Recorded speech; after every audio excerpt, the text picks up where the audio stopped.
but Kenrick is leading 3 of them. Tells the story, doesn't it? Right, we are in business, ladies and gentlemen. We will be looking now for the beginning of the second runs. So you can look for car number 14, I think, David Meek in the Mazda MX-5 Sport. He's on the start line, he's left, and he's on his way. Page 24 of your programme. Yes, waiting for David. Here he is. Through the bend called Kennel, which everyone knows it's where the hunt kennels used to be many decades ago. He breaks into bottom at 72 miles an hour, David Meek. Little squeal of tyres on the way in. Nice enthusiastic run from the MX-5. He really is wringing that thing's neck. Ran out, used all of the road on top S. And yeah, crisper than the crisp thing on a cold winter's day, that engine note, over the line. 39.19 on the hill, David Warner. David Warner with the Renault Clio Sport. They have a long address, don't they? Renault Sport Clio 197. But that's what he's got. Indeed, a lot cleaner than his run this morning. He left a bit out there. He was trying possibly a shade hard on his first run. 38.9 that time, over the line now. Time for David Warner, 37.84. David Wilson now, car number 17, with a Peugeot 205. Here's David Wilson. We always say that absolutely ideal to enter hill climbing. And if you can find a good one of these, and a lot of them have rusted away, but find a good one, and you can get into hill climbing at a relatively sensible cost. Here's another Renault Clio. David Garnett is the driver. Time for David Wilson, 36.76. So that's 1, 2, 3 French cars all in a line. What will happen if we don't get a smooth Brexit at the end of the month of October? What's going to happen? In this lovely oasis of calm away from the hurly-burly of Brexit. Is there nowhere it doesn't reach? In the meantime, David Garnett in the nice little Renault Clio is over the line. Time 57.37, 76 miles an hour. Tony Adams on the hill with the Lotus Elise. Nice car, this. Tis a nice, striking colour. Tis a very nice car. Series 2. Sounds crisp. He's starting to use all of the road. He's been playing himself in with it all season. He's really now starting to get the best out of it, and he's over the line. Time for Tony Adams, 34.47. Bob Penrose now. Yes, BMW with the BMW Mini Cooper, if you know what I mean, with a supercharged engine. Yeah, Bob Penrose, nice and steadily through the S's, not using all of the track on the exit. So yeah, staying over to the right hand side of the course, so he heads up the hill and over the line. Time for Penrose, 41.24. Peter Herbert on the hill. Peter Herbert with the 911 Porsche. Yes, Peter Herbert was troubling the scorers somewhat because he was into the top runoff for a time until he got pushed off the perch. He will, and he's about to go top of it again for a little while because he's the only British Championship runner we've got for a bit, and he's over the line. 35.22. Simon Durling now with this 2-litre supercharged 4-wheel drive Volkswagen R estate car. Very, very swift machine, very civilised. He's got the estate car form, and the bloke behind him's got a straightforward saloon car, but with the same technical specification.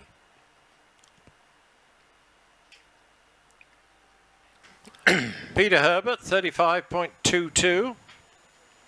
A little conversation on the start line with Simon Durling and the marshals. Not quite sure why.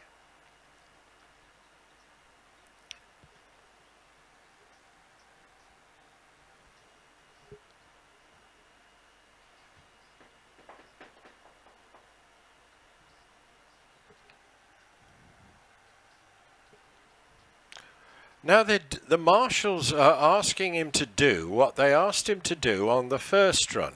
That's reverse down from the start line into the little slot. You competitors would know what I meant. And then wait there until the golf saloon, as I call it, goes up the hill. Does this mean things have been printed in the wrong order? Do you understand that, chaps? Yes. Good.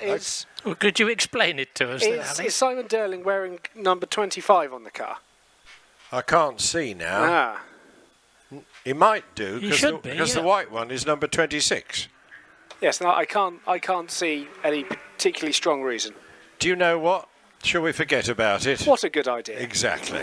Anyway, Roger Banks is on his way. Yeah, Roger Banks. Oh, very close to the bank at crossing. Oh, sorry about that. And he's into bottom S now, 89 miles an hour. Coming into bottom S, yeah, he's just got the tail out of it, but is taking a nice tight line on his way through. Rattles over the drain cover, tyres squealing in a tortured manner as he goes round top S, and he's over the line already. Time for Roger Banks at 32.67. Jonathan Maycock. Yeah, Jonathan on the hill, getting this Mazda MX-5 very well wound up as breaks into bottom S now, 86. Yeah, he had a slightly scruffy run this morning, so there's a bit more to come from the car. Comes out of top S, he flicks up a gear, and I think he does find third this time rather than fifth.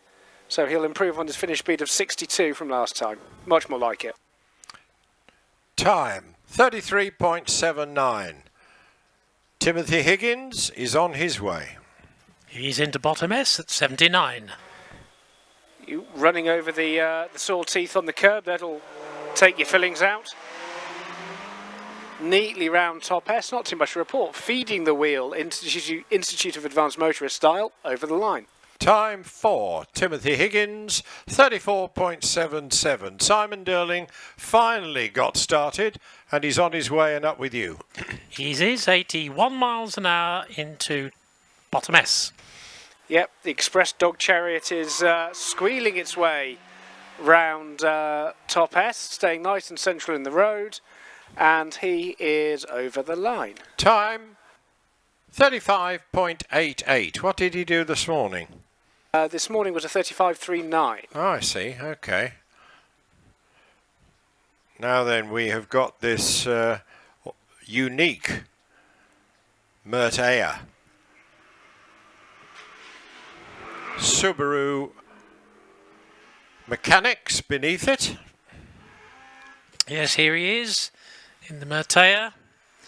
So very well planted, four-wheel drive, flat four Burnble. I presume it's a four-cylinder. It is, it's I believe, Impreza yes. base. Yep, sounds like it.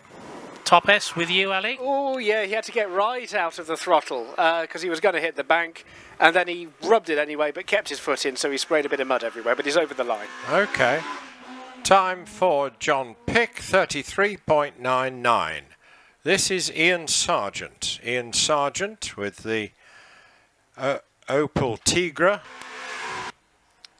Yes, the Opel Tigra past me. Just brushed the bank at crossing. No harm done. Into bottom S now, but I haven't got a time.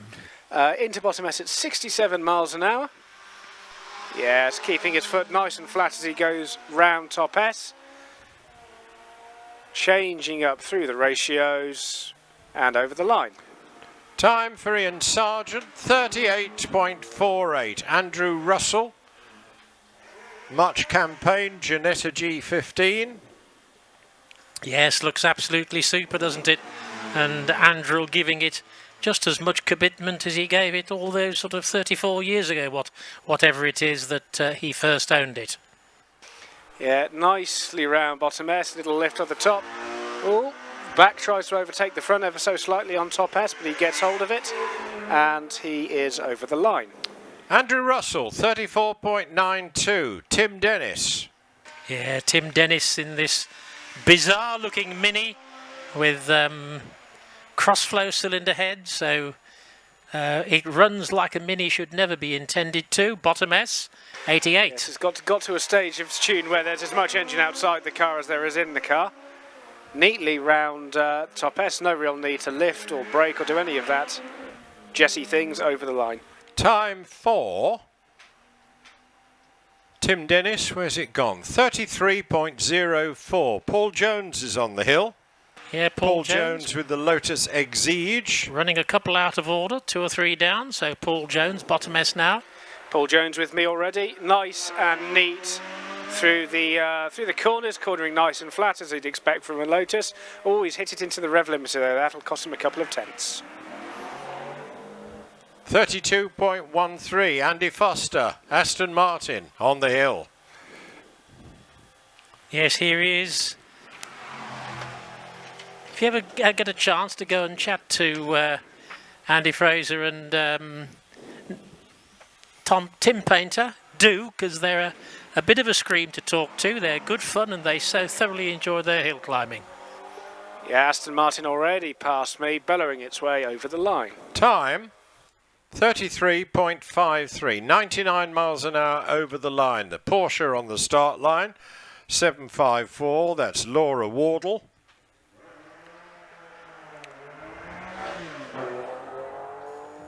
Where is she? Here she is, Laura. She does not hang about. No, she's not. She's into crossing. Lets it wash out to the right-hand side of the track. Keeps it tucked in. She's got a good view of the left-hand side of the track, of course. It's a left-hooker motor car. Breaks into bottom S now, 81. She's been hill climbing in this car for something approaching 35 years. So it's fair to say she's got her eye in. Neatly round top S and over the line. Laura Wardle, 33.72. Joy Hoyle with a Westfield, amazingly quick, and I think it's broken a record today, hasn't it? Yeah, this is the class record holding car in the hands of Ash Mason, which we saw happen earlier. Joy pitches it in nice and neat. Oh, it tries to bite her on the exit to bottom S, but she's on top of it. Nice and tidy on her way around top S. Oh, the sounds. There you go. She hit the limiter and I don't think found a gear, but it's revving a bit more freely now. Yeah, quite. Right, time for Joy, 31.33, 90 miles an hour. 31.33, end of a batch. Right, I shall see if I've got some class results to give people. A1, I don't. So Rob Wilson has dropped from 3rd to 5th, as everyone has basically improved. So we'll wait for him to go before we call that one. Class A2, cars over 2 litres. 3rd place is Peter Herbert in that Porsche 911, 35.22. In 2nd place, Jonathan Maycock in the MX-5, 33.79. And winning the class is Roger Banks in the Volkswagen Golf R, 32.67. Road going specialist production cars in 2nd place. It's a 34.77 for Timothy Higgins in the Westfield, and the class has been won in a 33.99 by John Pick in his Matea. Improvements all round in the modified cars up to 1400cc. The Tigra of Ian Sargent is 3rd at 38.48. Andrew Russell's Ginetta is 2nd, 34.92, and Tim Dennis in the Mini wins in 33.04. In terms of the modified series production cars between 1.4 and 2 litres, Paul Jones is currently leading the class. We haven't seen Brian Dennis re-emerge in the Mini, but he was some way adrift, so it's likely Paul Jones will retain that even if Brian Dennis does reappear. And that brings us up to date.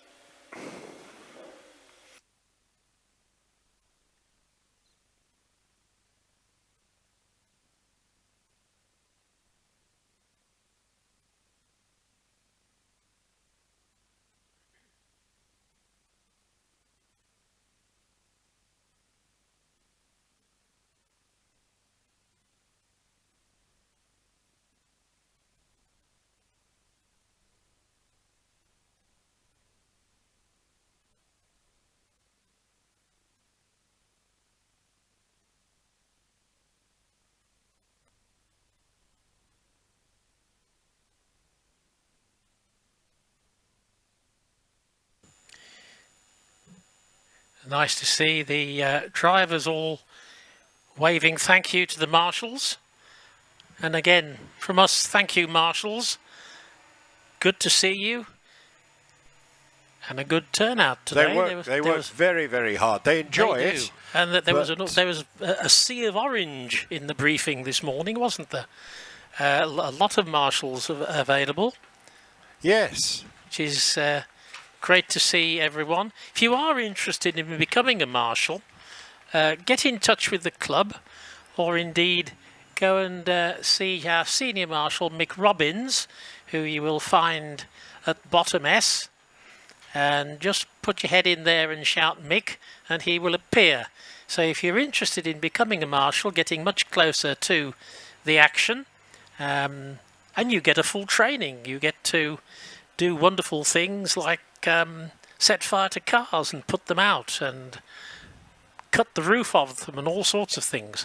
So good fun. If you're interested, go and see Mick or drop into the office.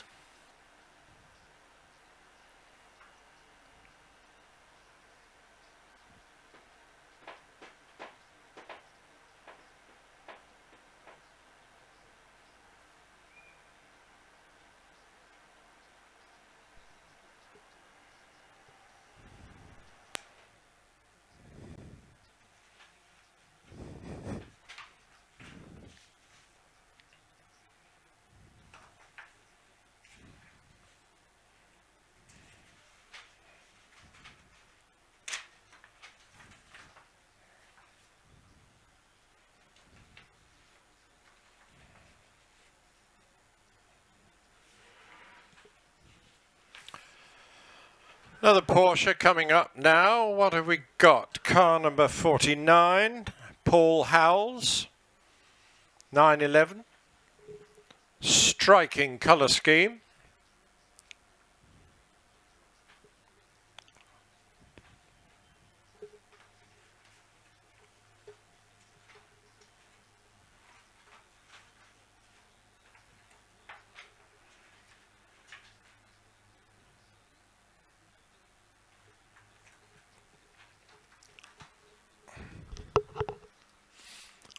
Bit of shuffling on the start line with the chock behind the rear wheels.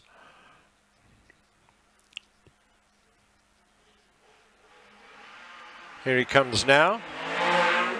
Very good off the start line. 2.01 seconds for the first 64 feet. Yeah, looking very, very tidy in this Porsche from Paul Howells. Super line all through up the hill, breaks into bottom S at 90 miles an hour. Nice and tidy through bottom S. Nice and tidy through top as well. Beautiful car, very well prepared. I covet this car to a significant degree. He's over the line. Get your father to buy you one. That's what you need to do. What a good idea. I'm sorry, missed that, John. Would you say that again? I know you've got trouble hearing. 30.75 for Paul Howells. Andy Tomkins. Yep, Andy in a fairly similar car. This we used to know this as a matte black motor car because he's had it repainted now. And it's in fact looking very, very smart. 83 into bottom S. Yes, neat and tidy round bottom S. Rattles over the drain cover, top S. That characteristic flat 6 howl, for want of a better phrase, is over the line. Time for Tomkins, 34.68. Here's Keith Murray with this turbocharged Audi Quattro, and it's ever so quick over the line because 1.78 seconds for 64 feet. That's tremendous acceleration. Yes, Keith Murray has got his new chin spoiler on after he had a bit of an adventure this morning. Why? What happened to him? Oh, he just sort of got it wrong round Kennel. Kennel all wrong, but he's over the line happy. Okay, and his time now is 30.36. Gary Morgan follows. Yeah, Garry ran a bit wide there at Kennel, but no harm done. Nicely in the middle of the track now. And into bottom S at 84 miles an hour. Yes, I'd also quite like this as well. Getting a bit wide for him, yes, he entered top S far too tight there, so he washed out. But the Plastic Fantastic, as our colleague Rod Wheat keeps calling them, over the line. Time, 34 seconds dead, followed up by Tim Painter in the Aston Martin. Yes, here's Tim.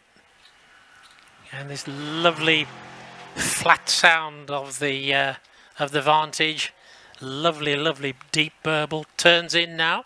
Ali, with you. Yeah, nice and tidy, middle of the road. There's no real room for it anywhere else. So it's the middle of the road wherever it is because it's quite a big car. Neatly out of top S and over the line. Time 33.07. Jonathan Williamson, another studious Porsche man. Yeah, Jonathan Williamson into bottom S now at 83 miles an hour.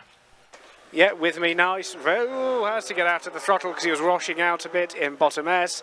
But he's back on it again and he's also over the line. Time of 33, I do beg your pardon, 33.14. Robert Wilson, car number 717. Yeah, the dual drive here. We've just seen the Peugeot a few moments ago. He's into bottom S. Robert Wilson at 77 miles an hour. Yeah, nicely done. Yeah, nice and neat rounds. The S's, he needs to do a 37.57 at least to get his third position back. Oh, and he doesn't do that, unfortunately. He will... oh, he does. Excuse me. So, yes, he's pops into third in that class. Time for Wilson of 36.97. Nigel Elliott's on the hill, nearly finished. Yeah, he's all sorts of fun and games coming through bottom S. Lovely line through top, though. Oh, and he's missed a gear. That's a pity. But he did absolutely nail top S. Oh, squirreling around over the line. That looked quite exciting. But he's finished. Powerful car, that. Bit of a handful, but he's got it under control. 33.36, 104 over the finish line. Yes, here we have got Andrew Norris, yet another 911. Whoa, running really wide out of top S, puts the rear wheel on the dirt, kicks up a bit of dust, and he's over the line. Time for Andrew Norris, 31.3. Stephen Moore. This is the very, very quick turbocharged 4x4. Yeah, the Mitsubishi Evo really getting it wound up into bottom S now, 92. That's quick. Yeah, currently leading the class on a 29.91. Lots of big wastegate sounds coming from the Evo, accelerating away, and he is across the line. Time for Andrew Norris, 29.9. Oh, sorry, Stephen Moore, 29.92. Now this is a quick car on the line. It's Mike Turpin, multiple winner of the Midland Championship, Hereford driver. Yeah, it looks nice, doesn't it? Just drifted it slightly through past Kennel, going very nicely. Real crescendo to its exhaust note. Breaks into bottom S at 96.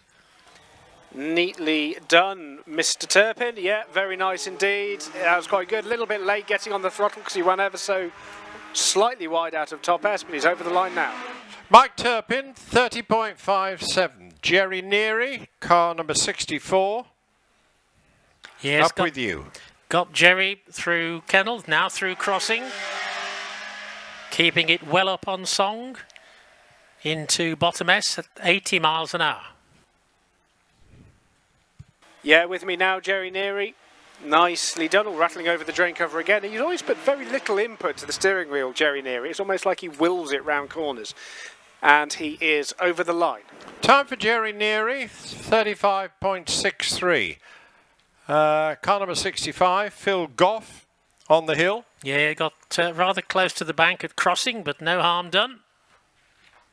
Yeah, he's with me already.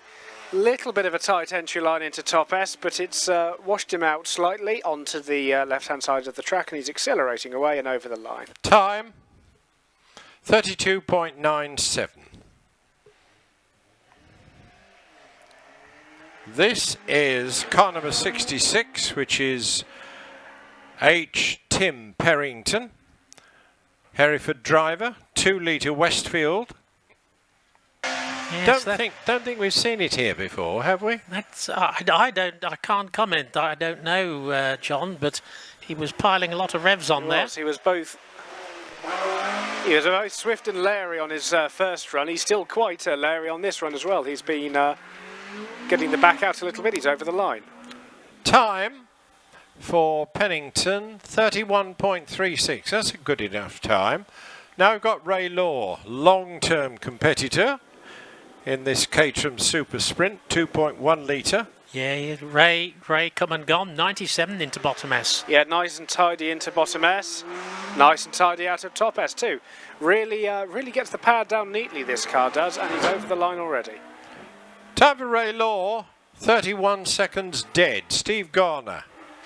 Yeah, Steve Garner's got this well and truly cranked up now as he comes into the kink, just brushes the concrete at the kink, 91. Yeah, currently on 30.37. He needs to find another 7/10 or 8/10 to get in front of Simon Jenks to take second. Accelerating away now and over the line. Steve Garner's time, 30.02, 108 miles an hour. That's not bad. On the start line, waiting, Simon Jenks from Wrexham.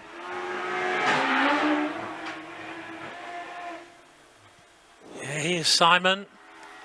Just drifted across outside Kendall. Has to have a little confidence lifting boost. There's a lift, sorry, into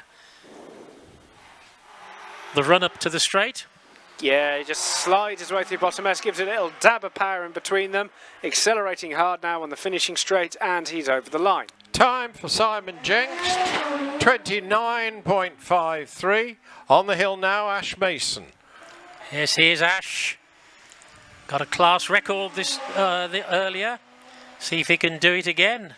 He's into bottom S now at 97. Yes, he had a slightly untidy exit from top S last time. If he can rectify that, maybe he can get this down even into a 27.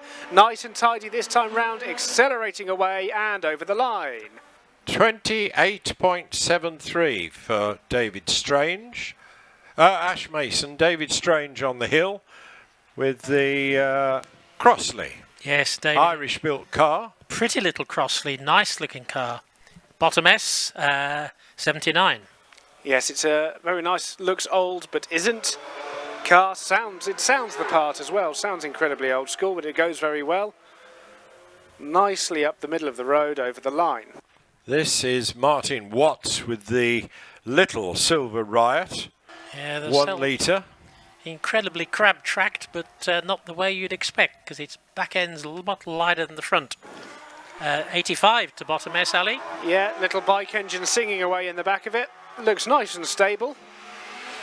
Nice and tidy, and he's over the line. Time for Martin Watts, 32.43. Ian Rowlands now. Yes, I like this car. It goes extraordinarily well. So Ian Rowlands turns into... It's a genuine one as well, isn't it? It is, yes. It's not had a... Always like it. It's Birmingham's answer to that. Them Audi and Lancia. Yeah, we can do as good as them. Lovely. Over the line. Time. You said that in a very convincing accent. Is there something we don't know? It's the heritage. Oh, stop it. Hey. 28.90. Graham Lokes. Yeah, Graham Lokes, lovely car, lovely sounding car, beautifully presented, nice and tidy through the S's. He's a very experienced driver. He's over the line. To Lola with a Porsche engine, and its time was 31.72. Now, what have we got on the start line? How would you explain this? It's Allan McDonald. Work it out for yourselves. Yes, it might have had some parts that have come out of Longbridge, but not many have. There he is. It's an absolute animal of a motor car, but doesn't he chuck it about? He does rather. I think the best way you could describe it, it's an Evo that decided to go to a fancy dress party as a Mini, but did it in a rush. He's over the line now. Allan McDonald's time, 28.61, 112 over the line. Here's Christian Mineeff with the Pilbeam MP43, straightforward 2.8 litre 4-cylinder engine. Nice colour.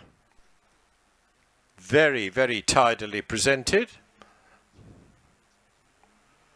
Raising the revs on the start line, and off he goes now.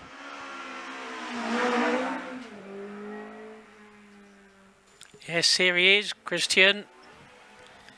Through crossing, just brushes the bank, using all the track, misses the concrete rumble strip, breaks into bottom S, 102. So he's holding his speed very well indeed, Christian Mineeff, in this Pilbeam. Washes it out towards the end. He's a little bit delayed in getting onto the power because of that, but still looking very tidy over the line. Christian's time, 28.62, 113 miles an hour. Now the little the little Jedi. This is Jedi car number 84, bottom of page 28, 600cc class. Yes, he's the Rich Walker in the Jedi. Nicely in the middle of the road into bottom S, 77.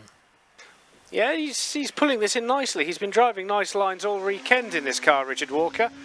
Keeping it very neat and tidy. Nice bit of sun glinting off the gold bodywork, and he's over the line. Time for Richard Warner, 33.65. Gavin McLaren now. Nuts and Muffin. Made up name, but there's a reason. Absolutely right. Yes, here it is. The Nuts and Muffin. Lots of revs on board. Really screaming away into bottom S. Turns in now. Yeah, neatly into the S's. He's currently sitting on a nice little class lead of about 0.8 of a second. Oh, he's running into the rev limiter and he's over the line. Time for Gavin McLaren, 33.59. Les Buck. Les Buck with the little OMS Hornet. Yes, Les. Engine screaming away. Breaks into bottom S, 85 miles an hour. Yes, he got bottom S a little bit wrong this morning, hence a slightly below par time, but it's nice and neat this time round. Flicking up through the gears very, very well. 32.83 to beat. 32.64. Ah, that gives Les the class. Right, so those are our 600s, and now we have got a handful of the dual drives, of some more British Championship registered people. Yes, Sam Wilson on the hill now. Sam Wilson in the OMS. Into bottom S now at 99 miles an hour. Neat and tidy so far from Sam. Ooh, he gets a very wide coming round top S, just about keeps it on the straight and narrow, and he's over the line.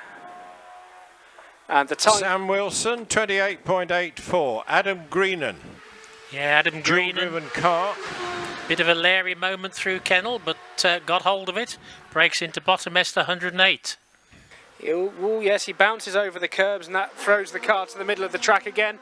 Compromised his line ever so slightly, but he was very tidy around top S, accelerating away and over the line. Time for Adam Greenen of 27.65, 103 miles an hour. Here's Lynn Owen. This is the factory demonstrator car, if you will. Yes, Lynn. Pedalling it nicely through kennel and crossing. Brakes hard now into bottom S, 101 miles an hour. Slightly frantic first run from Lynn this morning. Bit better on the second run. Nicer and tidier, cleaner exit to top S than she had this morning. Accelerating away and over the line.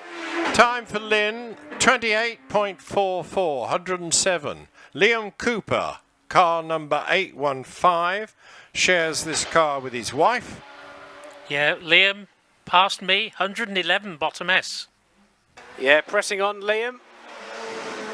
Nice and tidy around top S, got the thing to really stick, maintain momentum well, and he is over the line. Time, 26.63. Now, I'll tell you who we've got here. We've got Toby Moody. This is the Empire Wraith, which he shares with the owner, Zach Zammit. Yeah, he's Toby. Nice line through kennel and crossing, lovely. Yeah, I think he must have been to the driving school. Lots of sparks from the back, breaks into bottom S, 115. Yeah, he was in the 25s this morning, which no doubt he will have been pleased with. He wasn't too happy with his performance yesterday, but he's over the line now. 25.66, 113 miles an hour. I think that's quicker than he was this morning. I think he was a good 3/10. He was in a late 25, wasn't he? Yes, he'd be pleased with that. Just as well, because his mother's down there watching him, so... Who we got? Allan Warburton. Yes, Been finally, been Allan here and gone.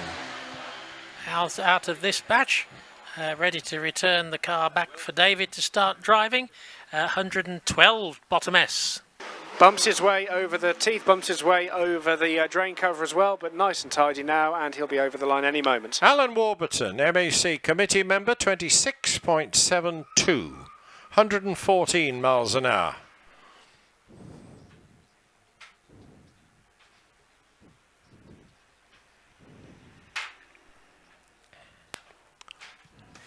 And by the look of it, we've got a van driving up the hill. This is being driven by Dave West, a regular competitor in the Peugeot 106. Today is in a tuned Ford Connect with a 1 litre EcoBoost engine. 160 odd horsepower this is pushing out from 1 litre. Similar number of torques. Really hustling it around the corner. And 11.5 seconds through the S's isn't bad for a commercial vehicle, I have to say. And that gives him a time of 42.17 seconds, and he's followed up by the course car. That was a demonstration. He's not in any particular class, which it bears repeating. So now the course car's gone through, I can give you a rundown of a few more places. I think Jeff Twemlow possibly isn't running again, so I will call the modified cars over 2 litres. So that's ended up with Mike Turpin in 3rd place on a 30.57 in the VX220. Keith Murray in the Audi, 30.36. And Stephen Moore taking the class in a 29.91. Did 29.92 this afternoon, so very consistent performance. Modified specialist production cars, we've got Steve Garner moves himself to 3rd with a 30.02. Simon Jenks maintains his 2nd position, 29.53. And Ash Mason, though doesn't improve on his 2nd run, leaves for home with a record in his back pocket at 28.19 from his 1st run. The little Libra cars, we have David Strange in the Crossley in 2nd and Martin Watts 1st in the silver as per their 1st runs, neither improved. And we've had all change. This is presuming Mike Manning isn't going to run again, because if he is, he will be now out of order. So in 3rd position, Ian Rowlands sticks it in 3rd, 28.9 seconds. Christian Mineeff goes 2nd after leading on a 28.62. And jumping from 3rd to 1st is Allan McDonald in the Mini Evo, 28.61. Les Buck jumped from 2nd to 1st to win the racing cars up to 600cc class. Gavin McLaren was 2nd and Richard Walker 3rd. And then we move to where we are now, which is to start on the 1100s, where Robert Kenrick took a record this morning in a 24.64. And that brings us bang up to date. Thanks, Ali. Good afternoon again. Hello, Chris. How are you? I'm extremely fit and well fed. Wonderful. As a Dutch friend said when we invited him to dinner and asked him if he'd like some more, he said, "No, I'm thoroughly fed up." See, the words together, they all make sense. Yeah, they do. Yeah. Mind you, probably better than my Dutch. Oh, well, absolutely. I'm not criticising it. If you've ever looked at it from a completely dispassionate point of view, English is a remarkably stupid language to learn, compared to something like German, which is incredibly simple. Well, it's simple in some ways, but it's got quite complex grammar. It does, which we don't have. We don't have 3, whatever you call them, der, die, das. It does in that way, which is very true, but they also have a much more simple system of good, more good, most good, rather than good, better, best, and things like that. Sure. But they then also have incredible words for very... Toby's incredibly happy as he goes past me. Big hand in the air as he went past me. What was Toby's time? 25.66. So, yes, it was a very good time. He's knocking on the doors of runoff pace. So, yes, I think he's rightly delighted with that. But, yes, Germans also have incredibly specific words for things like the special type of cold you get when you're making snowballs without gloves on. So we used to, when we lived there, we used to invent long German composite nouns. And the longest we had was the person who moves the points on the railway.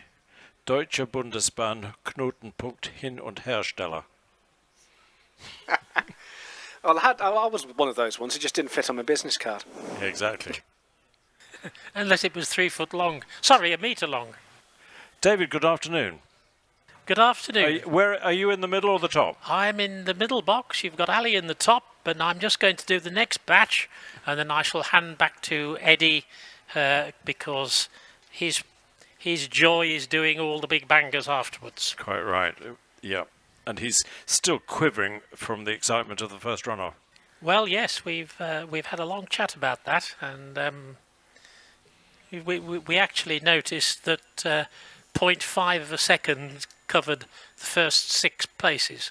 Well, I've just been chatting to Will, who told me that he made a complete Horlicks of the top S, which involved putting the brakes on at one point, and yet, nevertheless... It wasn't. A complete Horlicks would be overstating. Yeah, it must have felt different from inside the cockpit. His exit was slightly compromised, but I think the sheer power dug him out of that hole. Yeah. But he said it was understeer on the way in, and then he thought he touched the throttle and it twitched the tail out, so that he was pointing at the wrong bank and had to put the brake on. But this all happened in 0.2 of a second. I think it's probably one of those things where if you're experiencing it as the driver, you can go through and actually probably spend 10 or 15 seconds describing the sequence of events that occurred, but they all just sort of happened like... Yeah, time. It's interesting when things go wrong and you're heading for an accident, time just goes very slowly and you have time to work out what to do. Like hold on tight. Yes. I always think it's strange. It's sort of like an extension of that thing. It's called target fixation, which people get when it's like when you see in the snow, you see a car hitting the only tree for miles around. Yes, yeah. And it's because they just, I hope I don't hit that tree. Yeah, and that's everything right. happens in slow motion and all they do is stare at the tree and end up hitting it. We've just been having a pheasant moment down here. We're being chased off into the undergrowth. Incredibly stupid birds.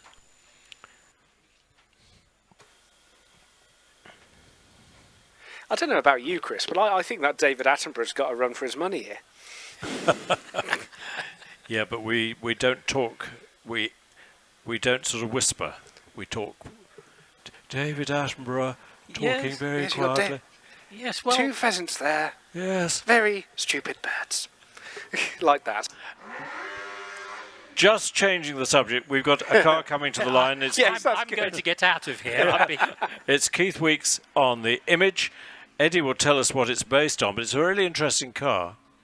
It's based on an image, apparently. Fine. Is it based on a Formula Ford? Formula Ford, yeah. Yeah.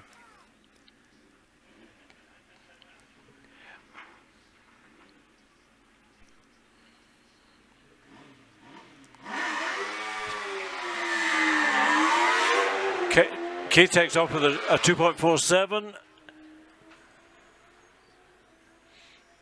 Yes, I've got the image past me. Going very swiftly into bottom S at 95. Yeah, maintaining his momentum well as he comes around bottom S. Nicely round top S as well. Didn't bother changing down. Made the exit process less frantic. He's over the line. And his time is 30.14 with a speed over the line of 99. And on the line, Greg Barton in the 1 litre Empire. Nicely off the line. Ooh, nudged the right-hand bank on the way into Kennel, so there might be a little bit of sweeping to do. Yeah, he did actually have to back out of it very slightly. I don't know whether you could see that, Chris, but he's into bottom S at 99 miles an hour. Yeah, Gregory Barton having a very nice, swift but smooth line through the S's. No drama at all in any of that, and he's over the line. I think we might be having a quick red flag. We are indeed. Brooms at the ready. If we've got a red flag, could I do a public service announcement? Would everyone put their hands in their pockets and check their phones? Because one of you hasn't got theirs. It's been left in the members' tent, and it is now behind the bar in members' tent. So up the hill, check your phones, make sure you've got them. And I suppose I better check mine. No, but I've still got mine, that's okay. let's hope you haven't walked down as far as the paddock before we hear this.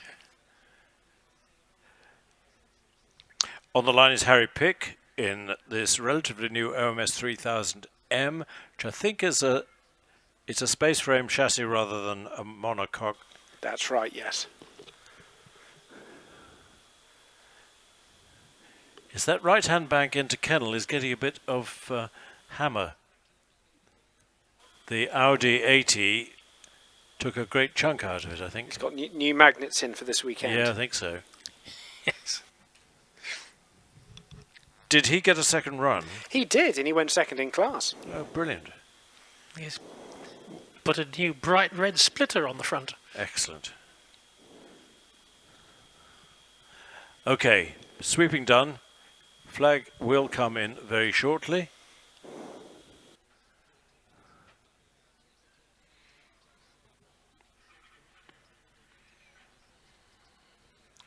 And Harry fires up the OMS.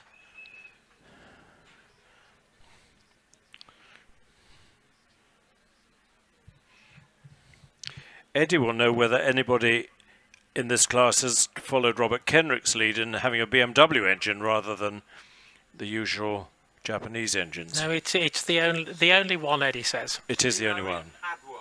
Steve Owen had one, but took it out. Okay. Harry Pick 2.18 off the line. Yes, here's Harry into kennel, avoiding all the banks. Nicely through crossing, just brushing the bank. Sparks coming up off from the under tray. 105, bottom S. Oh, sliding his way through bottom S is Harry Pick, sliding his way through top. In the middle of the pack, there's about 4 of them on 27.3 something, so they're all battling away over the line. 27.05. Jim Spencer. Now, something happened to Jim on his first run, as far as I remember. Here's Jim now. He slowed right down, just I think, letting it wash out on the box on the right-hand side. Quite close to the right-hand bank, actually. 103, bottom S. Yes, he was just driving to the top this morning. Nice and tidy on his way through the S's, though. Nicks the top of the curb at bottom S, but no great shakes over the line. With a 27.5 and a speed 109 over the line. Darren Gumbley is on the start line and takes off with a 2.164 feet. Yes, here's Darren. Back end just drifts out slightly, holds onto it beautifully. Change up as he guns under the box, breaks into bottom S, 106. Yeah, Darren nicely round bottom S. You're fighting the steering slightly round top to just adjust his line, but he's in the middle of the road now and over the line. To record a time, a good one, 26.63 for Darren Gumbley. Excellent. What can David Tatham do about that? We shall see in about 20 seconds' time. Yes, here he is. Again, a little bit of a tail wag out towards the right-hand side of the track, using all the track on under my box here. Turns into bottom S, 104. Yeah, ooh, he tries to take a bit of a liberty with the curve and it spits him out. He goes very, very wide over the crest of the road, and that compromises S's a bit, I'm afraid, over the line. Nevertheless, it's a 27.23 for David. Jack Cottrell. Yes, here's Jack very swiftly into kennel. Out through crossing now. Breaks into bottom S that I don't have a time, sorry. Yep, hard on the anchors at 104 miles an hour. Young Jack Cottrell slides right to the edge of the track as he comes round top S. Good, exuberant driving from the youngster over the line. In the 26s, 26.80, exactly 100 miles an hour over the finishing line. Similar car on the line, Martin Jones in the Force PT.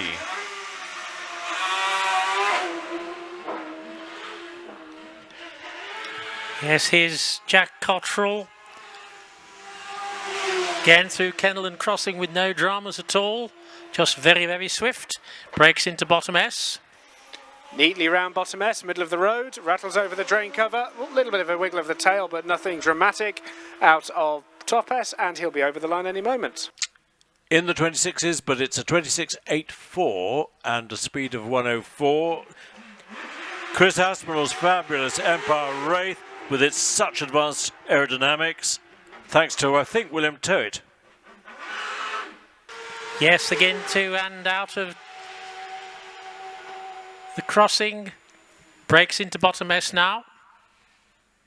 Yeah, the Wraith with me. Catches a little slide on his way, but doing all right. Accelerating up the middle of the road over the line. 26.17. Quickest, I think, so far in this class. Now, what can Andy Greenen do? Yeah, Andy Greenen's trying very hard. Tail wags out towards the right-hand side of the track. Nice line through crossing into bottom S now, 107. Yeah, Andy Greenen with me runs slightly. Ooh, has to jump on the brakes slightly and gets a very lurid line through top S as well. Adam did a 27.65. That'll be the first person he wants to beat. 26.74. Pops him third qualifier for the moment, but that'll change. Here comes car constructor Steve Owen. How many OMSs did Eddie say he's made? 170 odd. Yes, 170-ish. Wow. Over a period of what, 20 years? 32. Gee. I can say this without any notes at all. This is very good.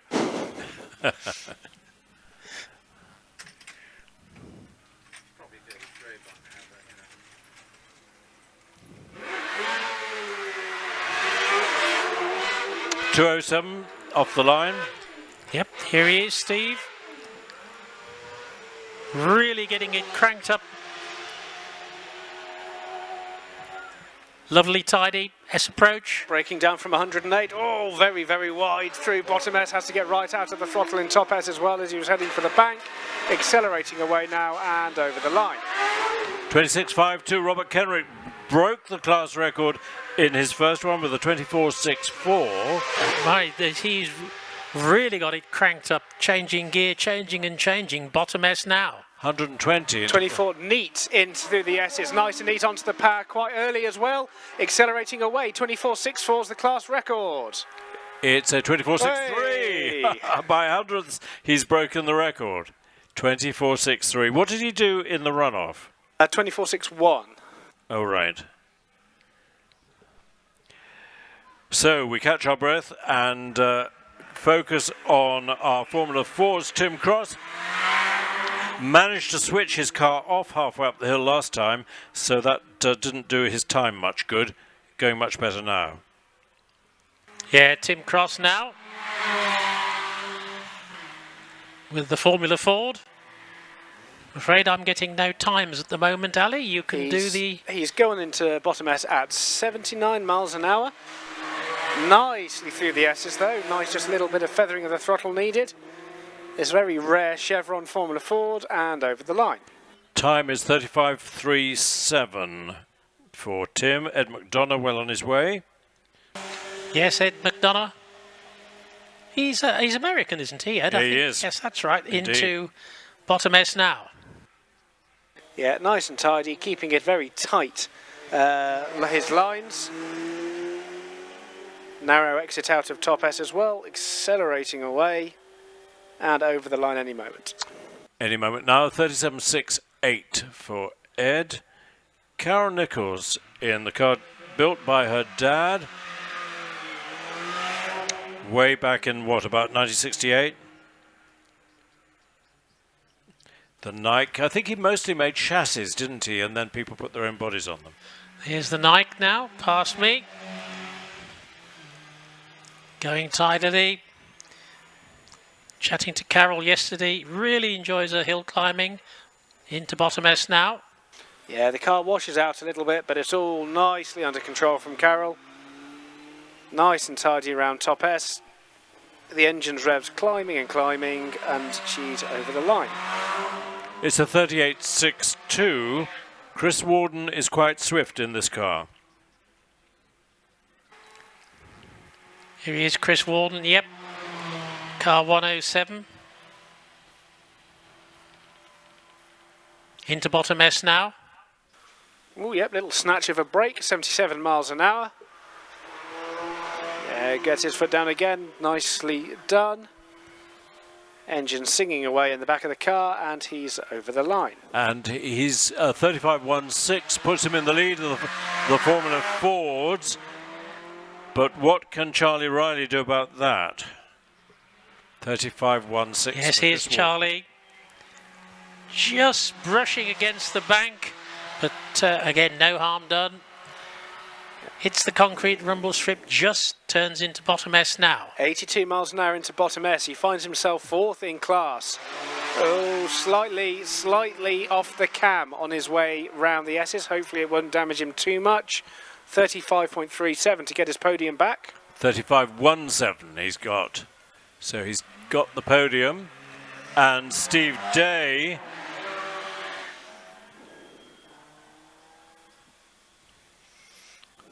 slightly younger Swift than Chris Warden's.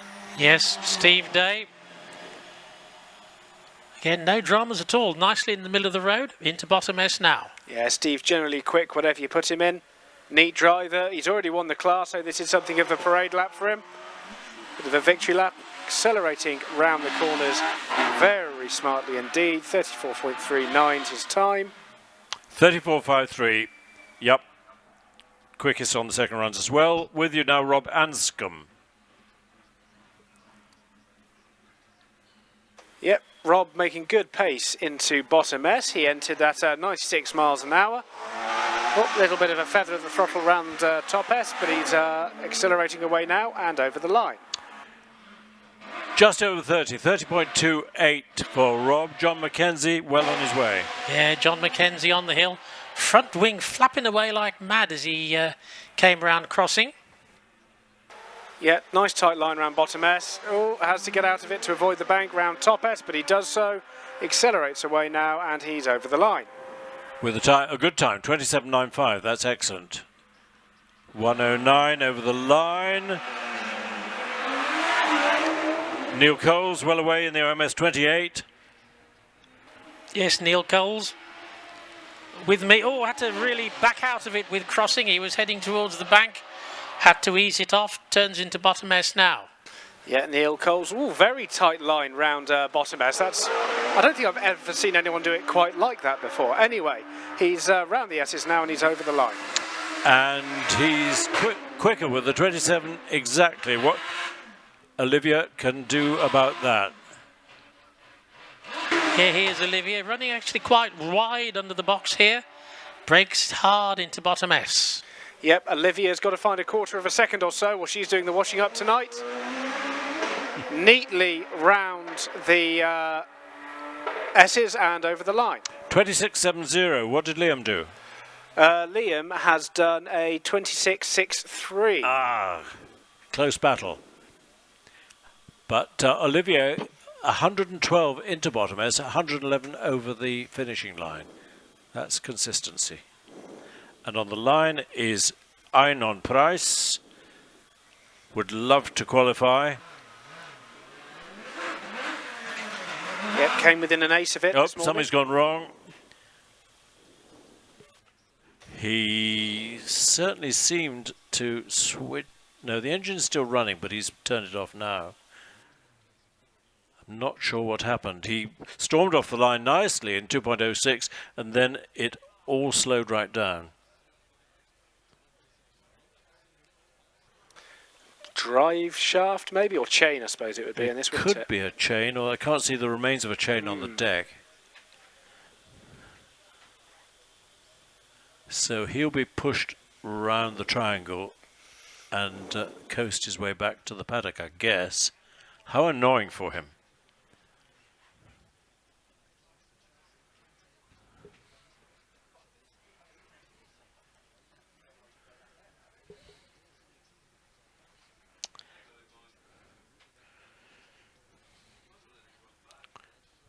So Matthew Ryder is next up. I think he's keeping the engine running for the moment. Shouldn't be long before Eynon is out of the way. He's rolling past Courthouse now, and Matthew is encouraged to come up to the line.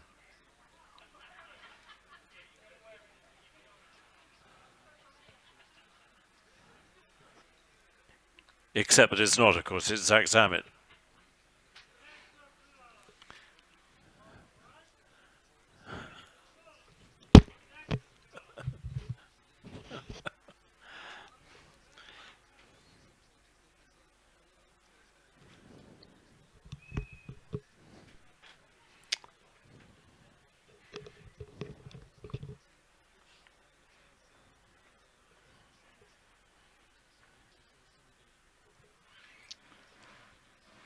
I wondered why Toby Moody was making extravagant gestures at me.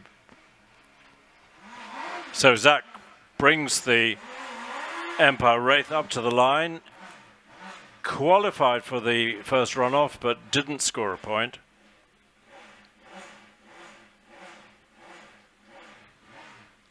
He commutes in from Malta to compete at Shelsley, as one does.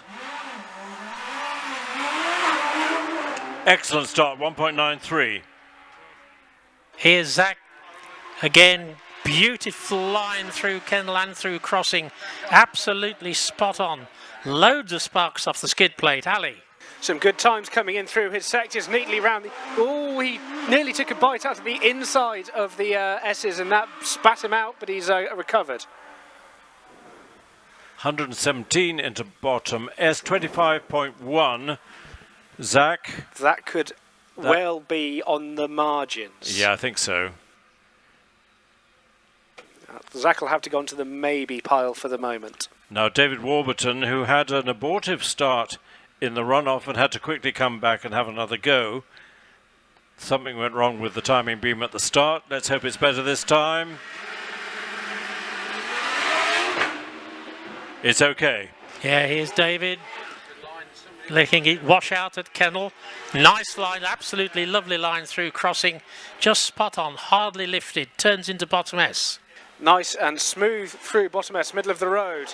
Oh, wrestling the wheel through top S, but maintaining a good amount of speed. Gets the power down nice and early and over the line. With a 24.84, should qualify with a bit of luck. 116 over the line, and on the line will be Terry Davis. Reynard with the 2-litre V8 of his own construction. What, Terry or Tricia? Should Expecting be... Tricia. 825 is Tricia. Beg her pardon, it's Tricia. Yes, here's Tricia. Quite tight through the kennel there. Nicely through crossing. Just misses the concrete rumble strip, breaks into bottom S. Yeah, nice and tidy from Tricia, just taking a handful of curb. Oh, bumps over the drain cover, but accelerates away nicely. Does sound incredibly smooth, this engine, over the line. With a 30.22, 126 over the line. Billy Morris on the line. I teased him this afternoon by saying he's the same age as R4D. But not quite as valuable. I don't know. Oh dear. Careful.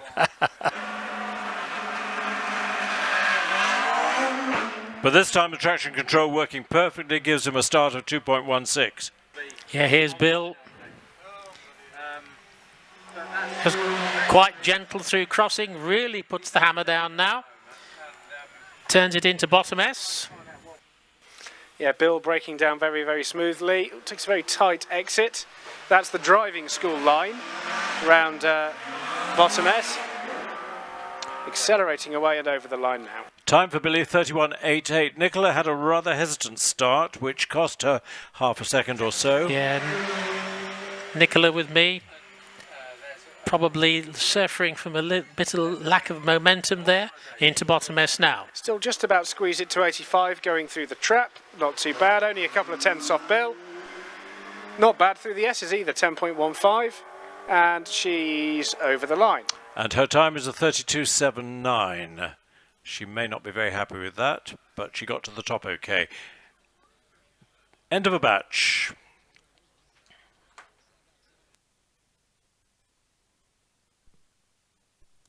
Right, I shall do some housekeeping then. Where have I got up to? Here we go. Let's go up to the 1100s. Okay, 1100s. Third in class, Steve Owen with his time from this morning in the OMS, 26.24. Second is Christopher Aspinall, who's come up on the rails a little bit, and his is a 26.17 in the Empire Wraith, which is a very strong time, considering only one person's ever gone under 26 in an 1100, and that person is Robert Kenrick, who's got yet another class record of a 24.63. So, Class J1, that's the Formula Ford. Charlie Reilly squeaks into third at the death, 35.17. Chris Warden, 35.16. just holding on to second, and Steve Day with a 34.39 from his first runs, enough to take home the prize. Class J2, storming last run from Toby Moody, 25.66, good enough for third in the Empire. Zachary Zammit, second with a 24.95 from this morning. He did 25.10 today. That is the one that will count for his runoff, not his earlier run today.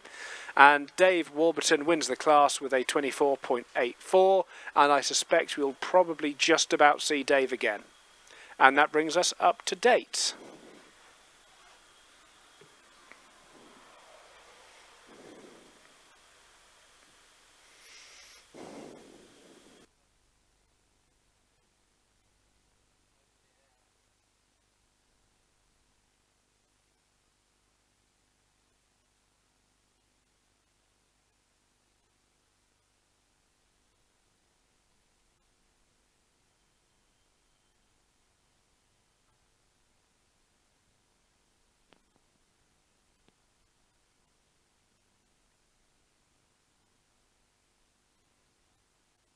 Right, so change of chap in the crossing box. Ali, just so you're aware, we haven't got a full set of computer results here. Okay. It's coming and going. They can't get up in and fix it this afternoon, whether it's network or the computer that's playing up. So we do have some gaps in the coverage, and we'll see nothing on the bottom part of the screen, you know, below the grey bar. Oh, right, I see. Well, I've got all Yeah, Rob Anscombe's only just rolling up now. I've got all of that, so we're all right. Okay, yeah, just so you're aware. Your dad was going to try and ring you. But you started to give the results out, so thought better not disturb you. Well, you wouldn't have noticed that you were doing it without information. I don't know whether that's a commentary on how good his commentary was or how bad it usually is. I'm not sure. I heard him making rude comments about me earlier in the box. Don't you worry. So who was the last one up the hill?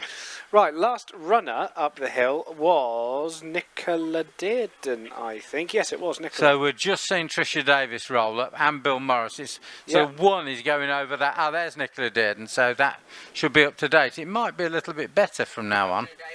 I'll give it a good kicking, you know, which is the commentary method of resolving everything, as you probably know.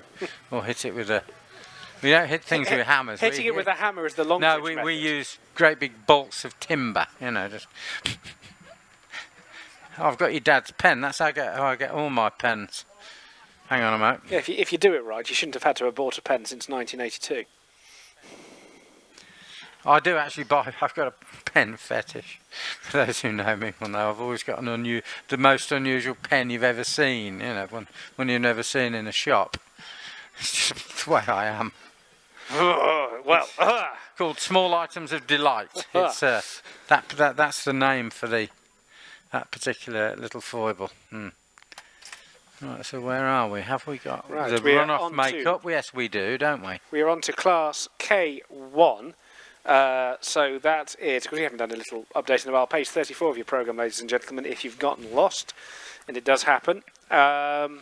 So what we've got is this batch, which will have the K1 and K2 guys, and then we'll have a few guys from Class L, which is the big guys, the dual drivers, and then we will move into the Class L qualifying runs, then the historics, then it is run-off time. And here comes Charles Williams in his own MP87 Pilbeam. Keep mentioning that it's for sale, hoping to get a 10% commission on the deal. Nice one. Yeah, good move. If you can get away with it. If I say it's for sale and I offer Charles 8... then you've probably got the gig.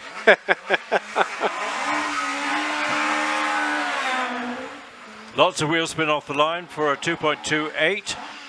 Yeah, Charles coming up our way already. And it's a very steady run. It's not dramatic.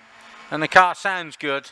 Those XE engines have got a nice note to them, I think. They do. Nice sweep. A bit wide out of bottom S there, old boy, but he manages to get it all scooped up, and he's accelerating away now towards the finish. And he's in the 30s with a 30.46. Finishing speed 109. John Quattro slightly bogged the start, but recovered quickly. Yep, John's up. This is another familiar looking Pilbeam.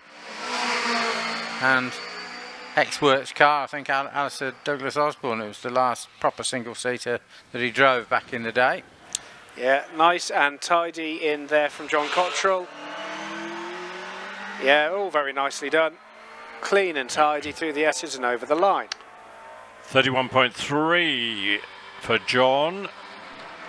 And Ian Tucker takes off in the OMS 28, going well.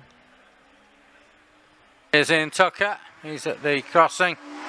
Just keeping reasonably well away from the bank, using the maximum amount of track possible. So straight lining as best he can on a 12-foot wide track. Nice and neat from Ian on his way through the S's, poking away at the throttle, still learning the car. I think it's quite new to him, isn't it? Relatively, yeah. Relatively, yeah, he's over the line. He'll be pleased with a 29.99, just under the 30 mark, speed 110. Josh Moss takes off in the orange Solara. Yeah, car was resident in Scotland for a few years, of course, and down here with Nev Thompson. So it's been around, it's had a few owners, this car. Yeah, nice striking shade of orange, neatly round the S's, holding a good pace over the line. And his time, oh, it's a good time, 27.66 for Joshua, 109 over the line. Is this Mike Tregonning up to the line? I think it is hard to tell with those two particular Pilbeam MP88s. They are similarly liveried. They are. Until it gets abreast of you, you can't tell. It is Mike. I've just been talking to his engine builder. Yeah, Mike Tregonning now up here. Oh, he had to steer away from the bank at the crossing. If he'd have gone in hard, that would have been day over, I think. Mike is, nicely round bottom S. Ooh, nicely round top S, running ever so slightly wide, little puff of dust, and he is over the line. Yeah, gained a lot of time in the S's, 27.84 with 113 over the line. As Terry brings the Reynard up to the line and just stops the engine, but starts it again without any drama. He knows how to start these engines.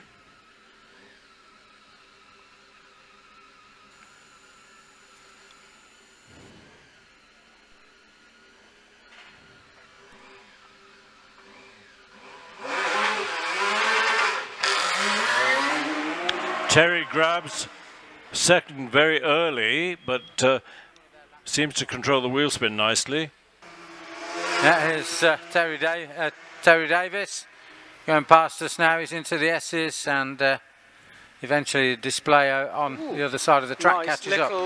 Nice little waggle of the tail out of both of the S's. He entered at 96, and he's over the line. With a 28.68 and a speed of 118. Here's Tim Davis, no relation, sharing with Billy Morris. Highly experienced rally driver particularly. Yeah, of course, and his dad was a Jaguar dealer back in the 50s. Hence he was sent to Jaguar to do an apprenticeship there. Yeah, here's Tim Davis, nicely round bottom S, nicely round top S as well, sitting in the middle of the track, nice and tidy over the line. 26.75 for Tim, 115 finishing speed, brings Nicola Dearden to the line. It's probably Andrew. Yeah, it will be. No, it's Nicola. Oh, it says Nicola on the screen. It does on It should actually be Andrew, I'm sure. Yeah, I think that's Andrew from the helmet. Yeah. And the pace of the car. And Nicola had a run just now. Yeah, all of those things. Bouncing over the teeth of the curb, nice and tidy around top S, swift as you like, and over the line. Well, whoever it was a 27.12, but I do know it's Tim Elmer on the line in the Formula 3 from 1999 to Lara. They didn't change much year on year, but they changed enough to encourage teams to buy a new car each year. Tim's with the 2-litre V8 in the back, courtesy of Terry Davis. Storms off the line. Yeah, the car's up here now. And goes through the crossing, heading into the S's. So I've got no splits for you, but... Find 108 miles an hour into bottom S. Very, very pacey from Tim Elmer. nicely round the S's as well, keeps the pad down very smartly, and he's over the line. 27.04 for Tim with a finishing speed of 121, which is good. Now we all remember the agony that Graham White Jr. had with the Predator with its Arrows V10 engine, and now it's lovely to see it out going so well in the hands of Jonathan Varley with the BDG in the back. Yes, it only ever one run off, and that was at Doon with that original engine. It's a better car overall, built this way. Yeah, very nicely through Jonathan Varley. Oh, Tailgates tries to bite him on top S, but he catches it. He's accelerating away, and he's crossing the line. To record a 26.39 for Jonathan. Brings us to Class K2, kicked off by Peter Tatham in the OMS 25.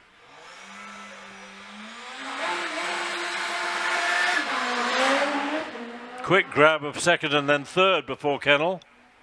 Oh, this is a quick arrival at the crossing bend. Very quick arrival. So getting quicker by the meeting is Pete. He's into the S's now. Yeah, nice round bottom S. Late turn into top. Oh, slides, catches it. Amazing save from Peter Tatham on his way up the hill, over the line. Wow, 26.24 for Peter, 26.24 on the line. Kelvin Broad. Same engine, similar engine, but this time in the Force TA chassis. Very narrow. Squeeze yourself into it.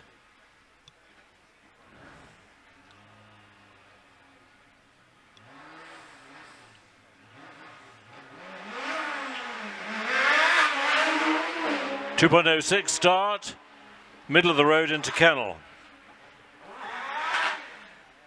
Yeah, so the car's going into the S's right now. And 110 S approach. Yeah, we've got the screen back. A little bit of a tail wag from Kelvin on his way round bottom S. Top S was much better though. He gets the pad down really cleanly. He's accelerating away and he's over the line. 26.94 at 7/10 away from Peter Tatham's time. 26.94. Simon Moyes, GR59, supercharged, blown engine, perfect line into Kennel, lovely. Yeah, Simon's going rattlingly quick through the crossing bend. He's now into the S's already. No speed given though. 117, not bad. Always a bit slow round bottom S, but the time overall is 8.54. It's still not that bad. He's accelerating away and over the line. Yeah, I think he lost a bit of time in bottom S. 26.05 nevertheless, and a speed of 118 for Simon. On the line, Paul Hames, turbocharged version of the 1300 engine in this GR59.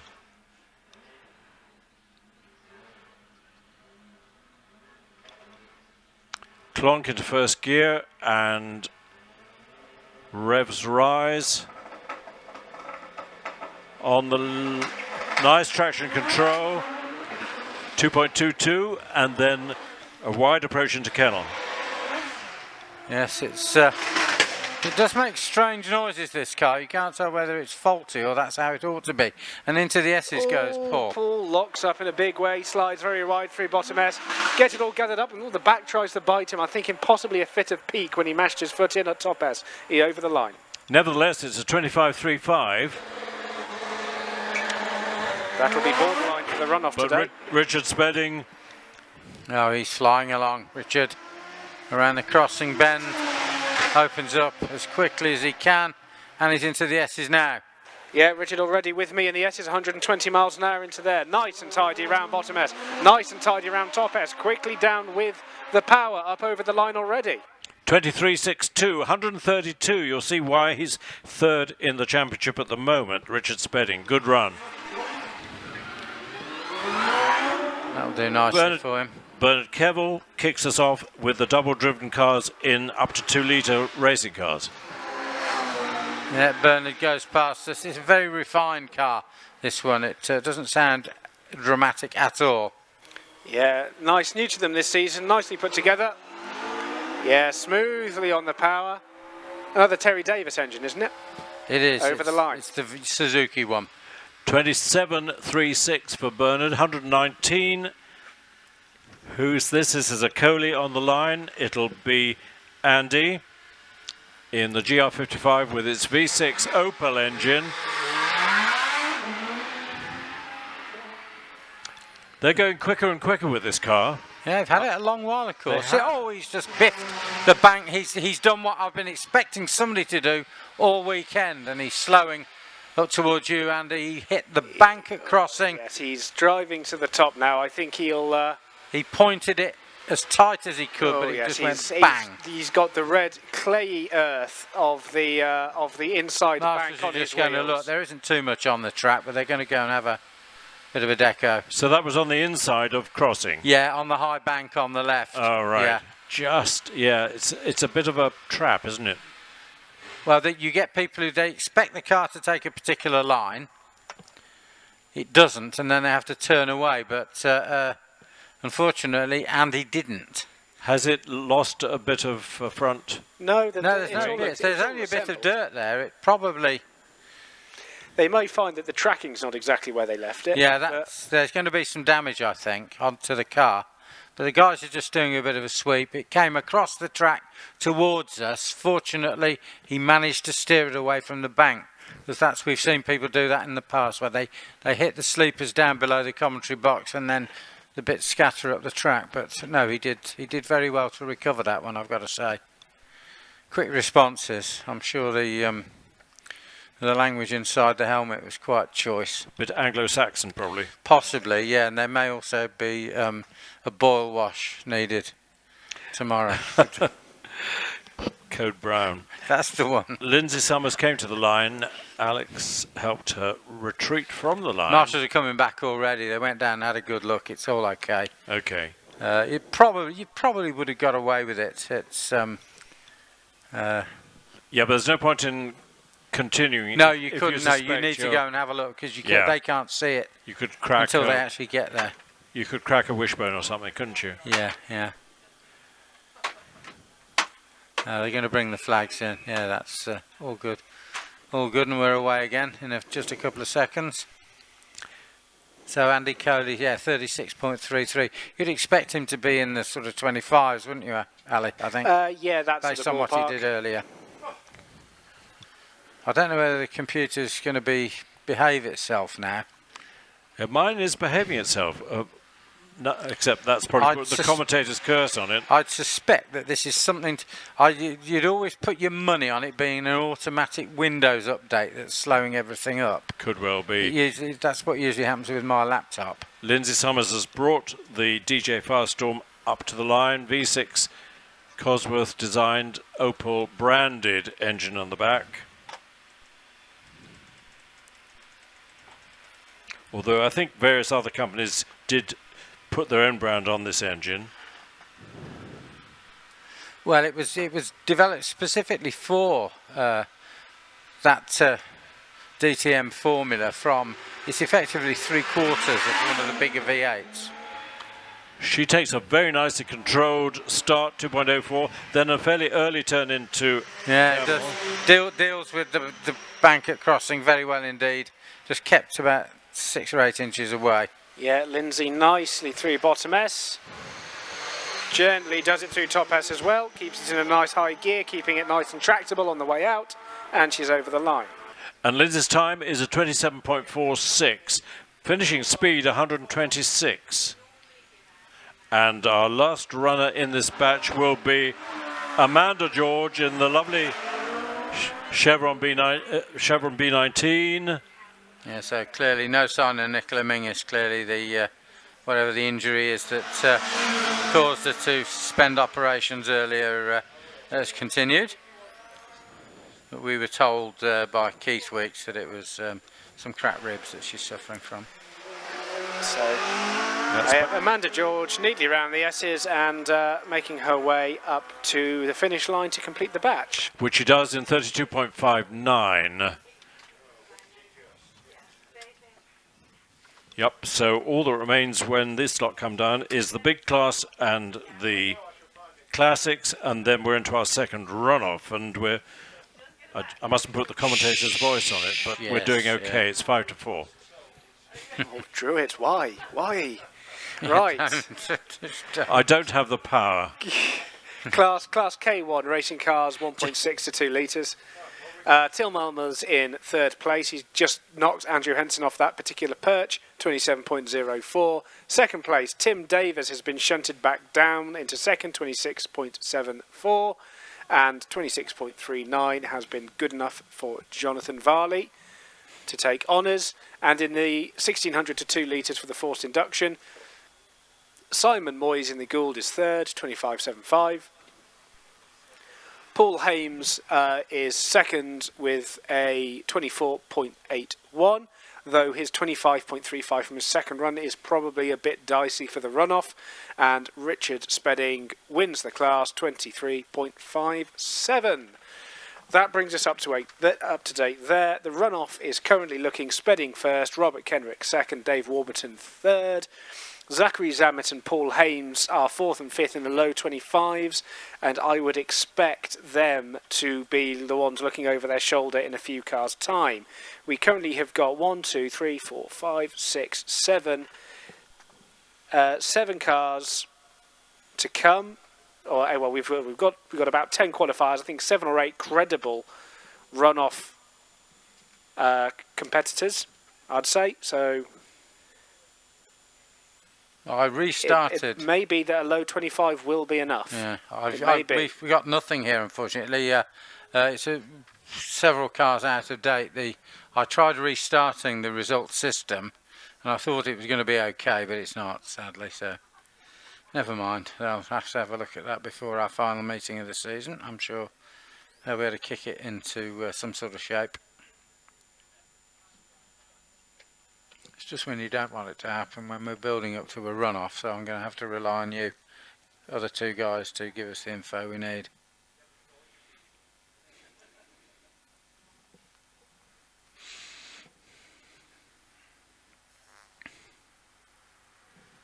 That car's coasting down.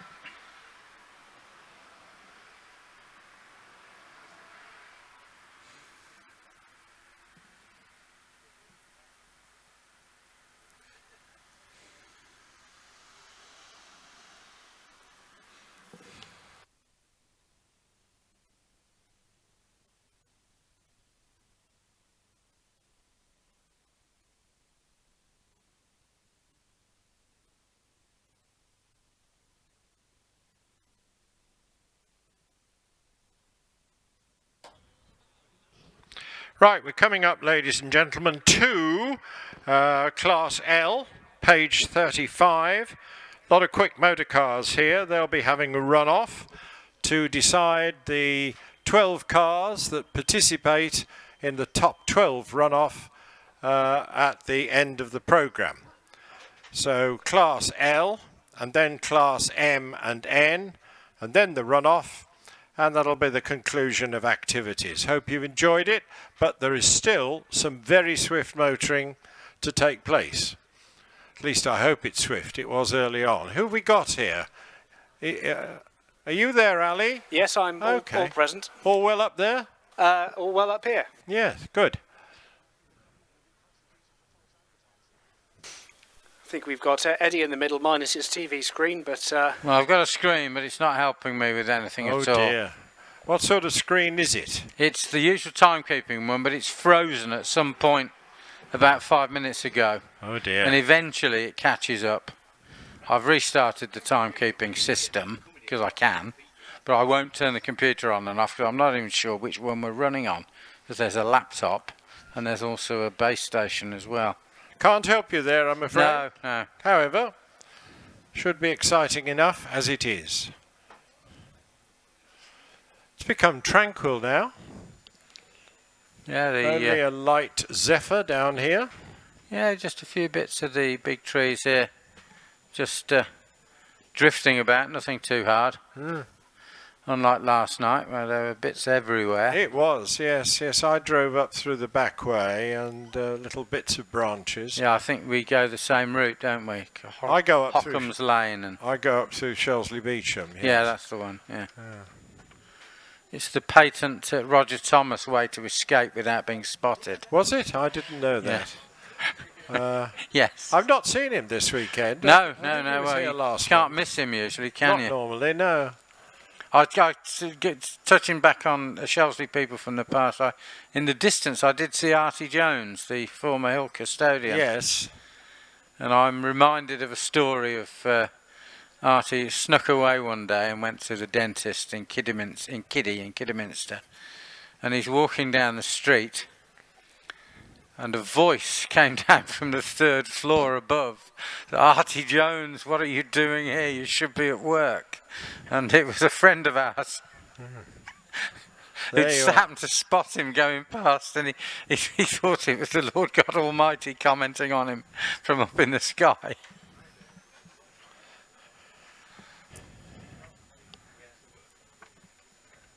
Happy days, as they say. Well, it was then, wasn't it? Really? Yeah, that's right. Yeah, we've moved on a long way since then.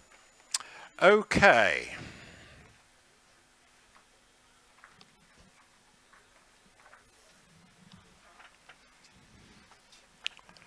We've got most of Class L to run. 1 or 2 have already taken their runs because they're dual-driven cars. But the very quick ones will be coming alone. This is Sandra Tomlin, car number 142, with the Pilbeam with the 4-litre V8 engine.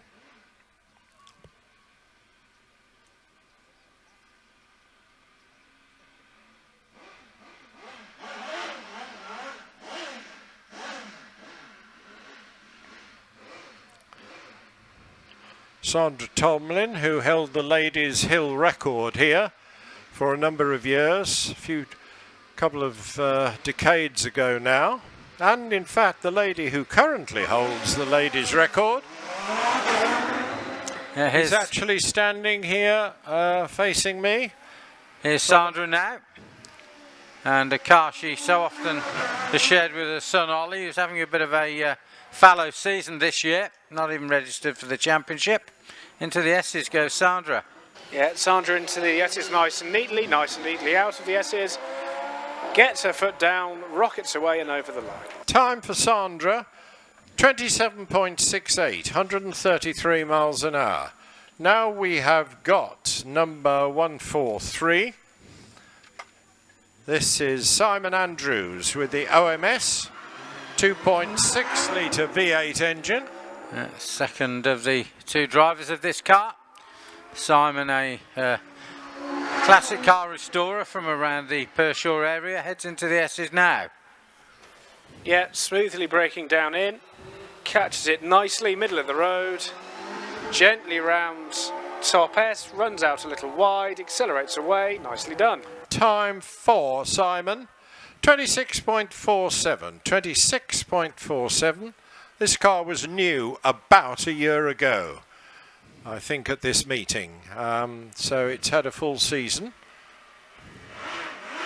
Shares it with Bernard Kevill, as most of you will know. Now we've got the car that is new this year. It's the one that Graham Wynne is driving. GRW 59, 4 litre.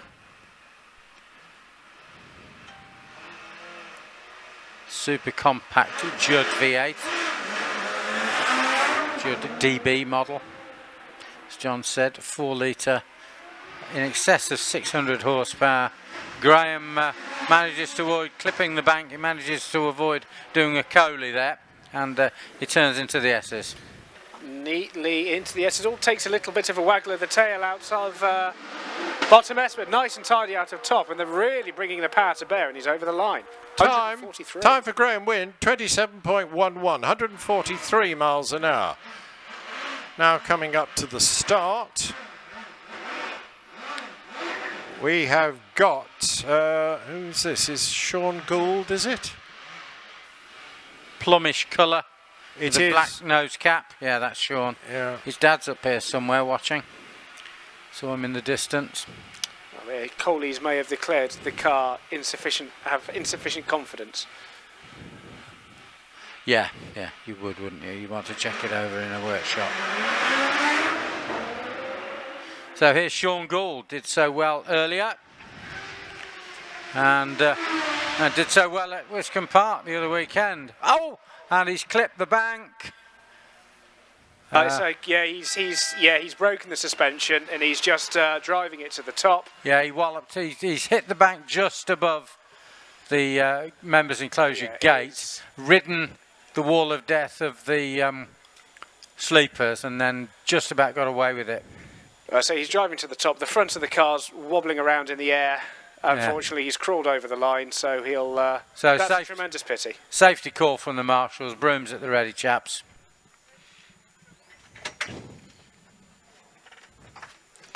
So a bit of drama, but ultimately no harm done. The ambulance has scrambled, but I'm not really sure why, if the car's continued to the top of the hill.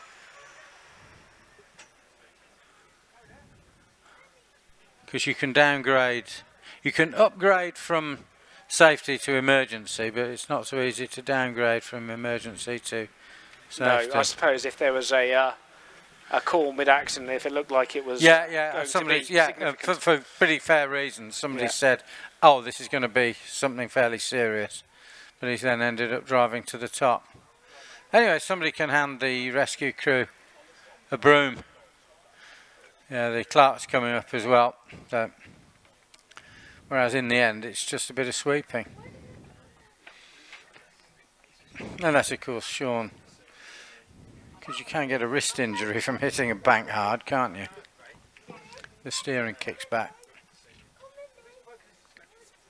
We've got 6 runners left, so that means... That's going to be no Sean. Did he register a time? He did, but only 38 seconds. I can see 38.02, I can see, on the display opposite, because that's all we've got. So that means Simon Moyes and Paul Hames are both guaranteed a spot. Good grief, the computer's trying to catch up.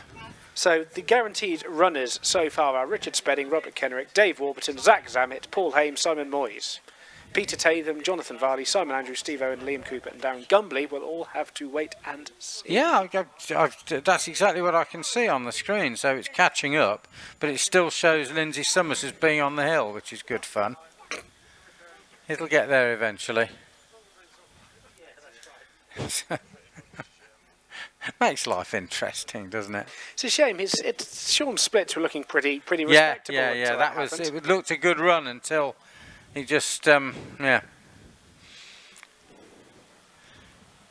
only got to be inch out at one point on the track, haven't you? It all goes wrong. Well, that's hill climbing. It's we've watched that so many times. None of this snowflakey circuit racing stuff. No. Run off. There's a nice gouge.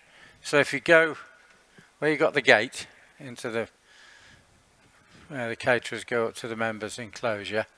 So about 40 feet beyond that, there's a sort of a good old scar that maybe, it's hard to tell from this angle, 20 or 30 feet long, and then another one which might be an old one, and then of course he gave it a proper rub then. Oh, he did, yeah. So I think he's got away with that pretty darn well.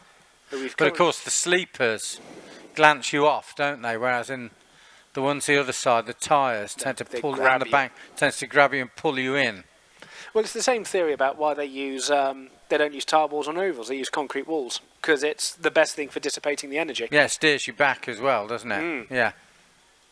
So yes, we've got. You're probably a bit in your line of profession, isn't it? Really, I suppose. Well, to a certain degree. Barriers, yeah. Yes, we've got. Martin Bannister and Mike West are now reached housework level expert.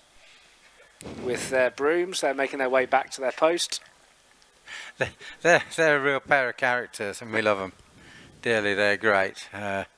Mike, of course, does compete occasionally in the Westfield. He does, and he's also he's managed to perfect making certain small decals. As he's just made, Dave Ball is working on the old ball fry, which he's finally got back, and it was covered in scars, so the original name sticker was damaged, so he gave Mike the remains of what was there, and Mike sort of recreated it, and it looks just like the original. Oh, there you go. Yeah, and he can do the Shelsley Walsh track maps. He's done one. I've got one in chrome that he did, and also he did one with the Robo Race, a little hexagonal face on it as well. Little secret skill. Well, the doctor's car's not made its way back down yet. Oh, they went up to... Okay. They did. They went up to the paddock at the top, but they haven't made their way Yeah, back down Chris. yet. If Chris had seen that, he would want to have a word with Sean. Just make sure he's okay. Don't forget, ladies and gentlemen, that notwithstanding today, which is not finished yet, we've got a few more cars and then the top 12 run-off, then a prize giving. But on September the 21st and 22nd, we've got our final speed event here, Autumn Speed Finale. Where's this year gone, John? I know, well, there we are. Don't think about it. And that can be very interesting activity. A little bit more relaxed than some of It's the... 2 one-day club meetings, effectively. Yes, yeah, I think it Lots is. of local championships, minor ones. But they're usually good chaps and boys and girls who turn up and... do as they're told, yes. Yeah. Right, we have a public service announcement. Somebody has lost their Barclaycard Platinum card, credit card, so they need to have a look in the bar. It's going to be sent up to the bar, just in the members' enclosure. I won't give you the name of it, but so they need to identify themselves, but their first initial is D, their second initial is A, and I won't give you the third, so they need to go and identify who they are. Okay.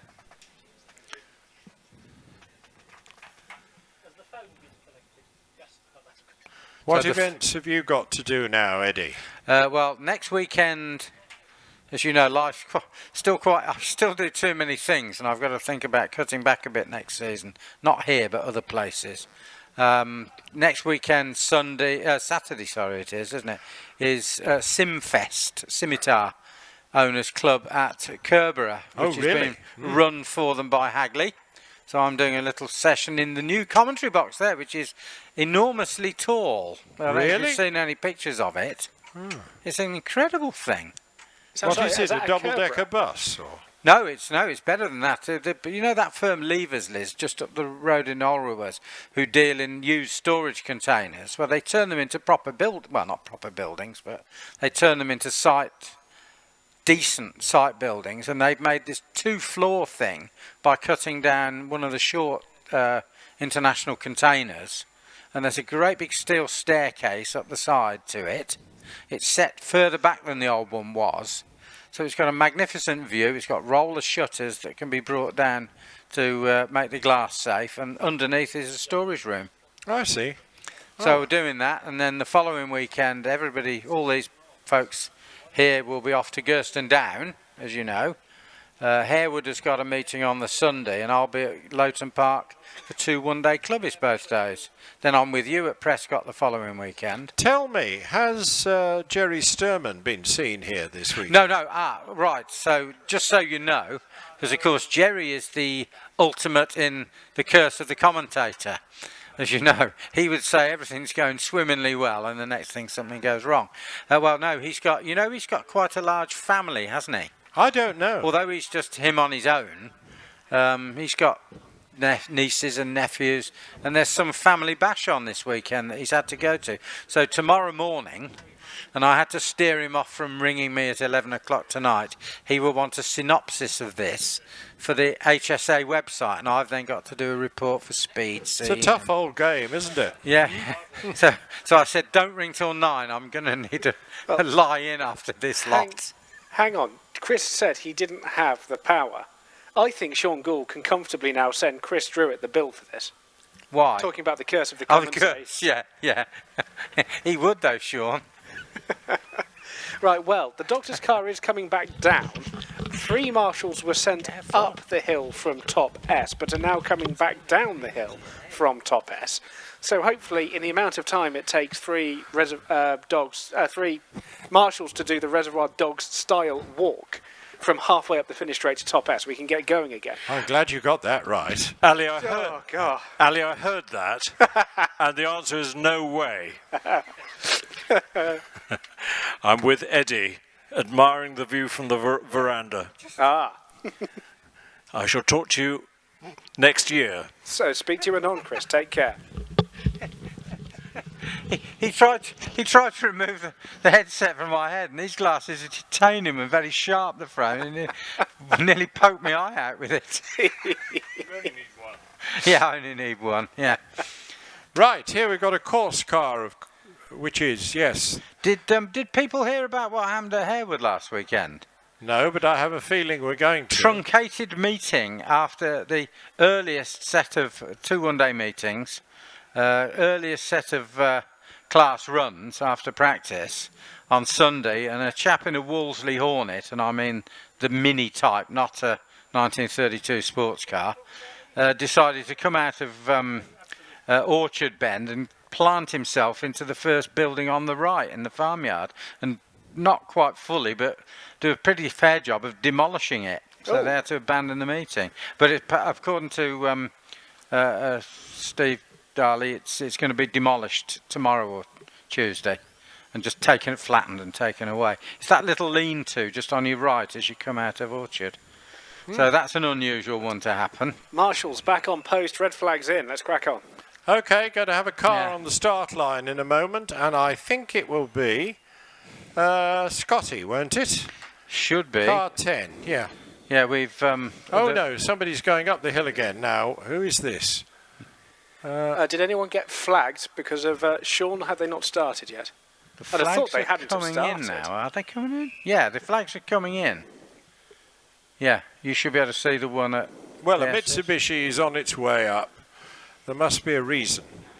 There will I be. should imagine it's going back into its slot. Perhaps it lives up there. Well, it's the Fields of Dunley Outlander course car. They're a good old piece of kit, those are, you know. If you're going to have a hybrid, it's the best-selling hybrid in Europe, isn't it? Plug-in hybrid. With a very good range as well. So during the week, locally, if you don't do more than about 40 miles a day, you can run on battery the whole time. Yes, they are. They're very good value. Did you say one of your, was it your boss or a colleague of yours has got one? My boss has got, no, he's got the Range Rover Sport. Oh, that one, yes, yeah, that was it, yeah. Which is a bit of a bigger beastie and doesn't have anywhere near the Outlander's range. Yeah. In fact, you'd be lucky to get. I think it's 31 on a flat road at just the right that's temperature. right, yeah. And if you try hard, you'd barely get 20. Yeah. Okay, we've got an engine that's been started. I think it's Scotty. He comes up to the start line. 6 times Hillclimb champion, Scott Moran, car number 10. Hello, it's stalled on the line. They are prone to doing that. Come on, come on. Oh, somebody with a battery. It's a tough old life down there, isn't it? Who's doing his battery today, John? I don't know the chap's name. Ah, okay. So it's not his dad, you would know him. I would know him, yes. Yeah. Doubtless we'll see the pictures later. The photographers are gathering in the positions they need to be in. Leaves the line, Scott Moran, 2.07 seconds for 64. Yeah, I'll be able to have a split at, so 9.55 here at crossing. Okay, he's into bottom S now, 15.61 seconds, no speed. Tidy as you like through the S's because it's Scott after all, accelerating up towards the line and over it. Time for Scott, 24.16. On the line now we have got, this must be Alex Summers, DJ Firestorm, 2.5 V6 engine.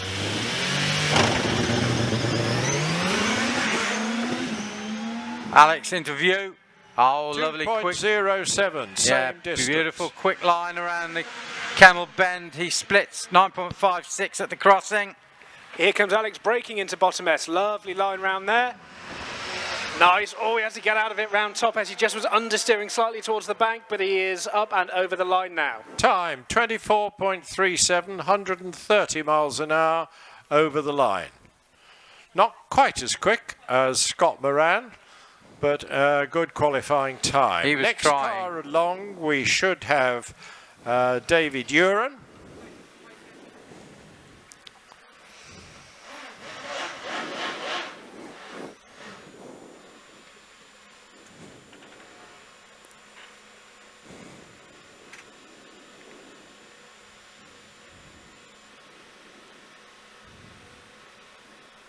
So 26.24 is the magic number to get into the runoff now and be confirmed in it. Waiting for the green light. Got it now. David Uren, car number 4. Yeah, very quickly with us. Oh, he brushed the bank on his right at Kennel Bend. He splits at 9.35 at the crossing. Still no speed into bottom S. Smooth round bottom S. Smooth round top S as well. Has to get on the power ever so slightly late, but not too bad over the line. Time for David Uren, 23.74. 139 miles an hour. Very similar to the last 3 performances. Next car up is going to be Wallace Menzies, leading the championship at the moment by a reasonable margin. Yeah, 40 is good for this time of the season. Sitting there with the 3.3 litre Cosworth powered car. Time to beat today's record is 23.18. He's on his way, 1.94 seconds. Yeah, that was a very, very quick arrival at Kennel, and 9.3, quickest so far at the split at crossing. Yeah, good numbers from Wallace, smoothly round bottom S. Pops and bangs round top, brushes the bank but keeps his foot in anyway. 7.48, very good run. 23.43, 139 miles an hour. Quickest in this batch, not best time of day yet. That might come in the runoff, we'll see. However, who's going to be in the runoff? Will it be Will Hall and or will it be Trevor? We shall see. Will Hall next up.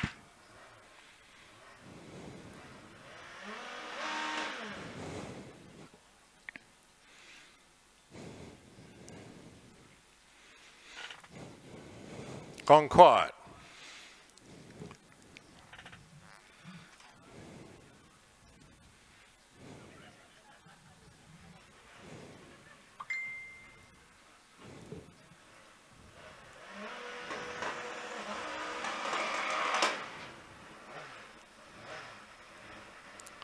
Brought it up to the start line.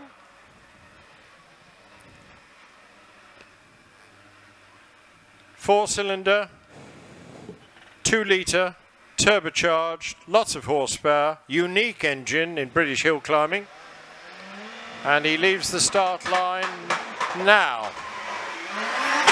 1.93, 100th quicker than Wallace Menzies for 64 feet, and he's up with you. Always sounds dramatic. 9.19, split at the crossing. Into bottom S, reasonably well controlled through there, lots of popping and bagging, another little side on his way out. And he'll be, over the line, little wiggle. There you go. 23.51, not quite as quick as Wallace Menzies, 146 miles an hour over the line. And on the start line now, the reigning champion, Trevor Willis, with the OMS 3.2 litre V8.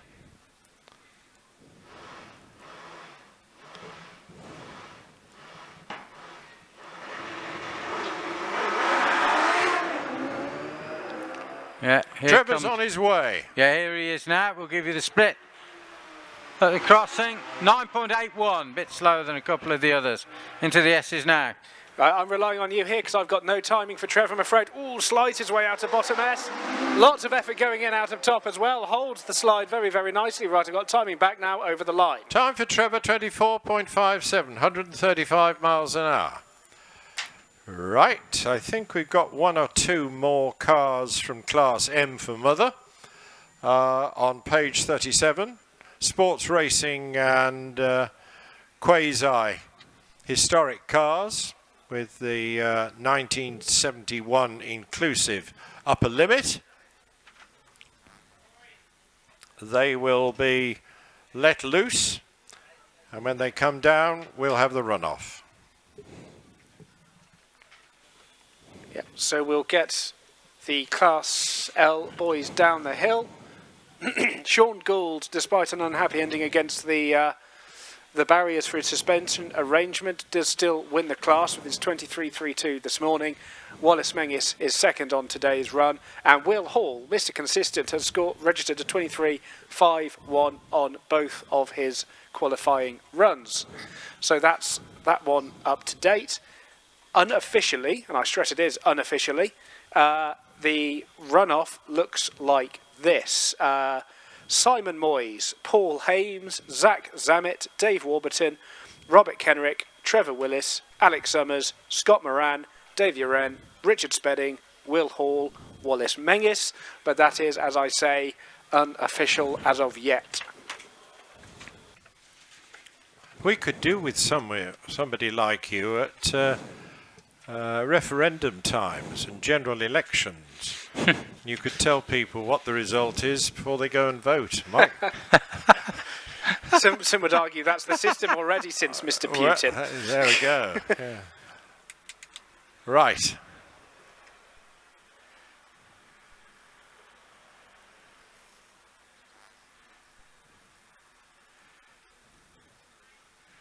Yes, unfortunately, our computer's only just catching up now, and if I click anywhere else to try and get a the makeup of the runoff, it'll just, well, it just won't slow, do it. Is it? Right. Yeah, it needs some Filosan, I think, or something like that. Bit of a tonic needed.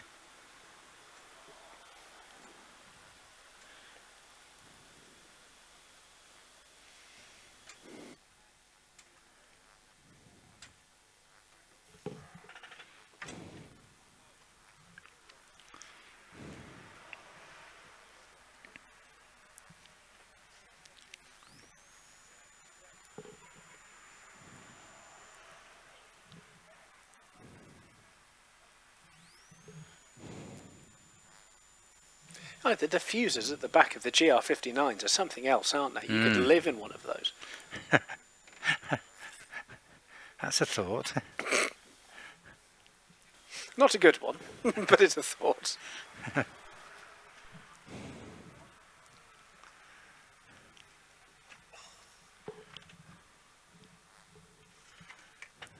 So we've got a very modest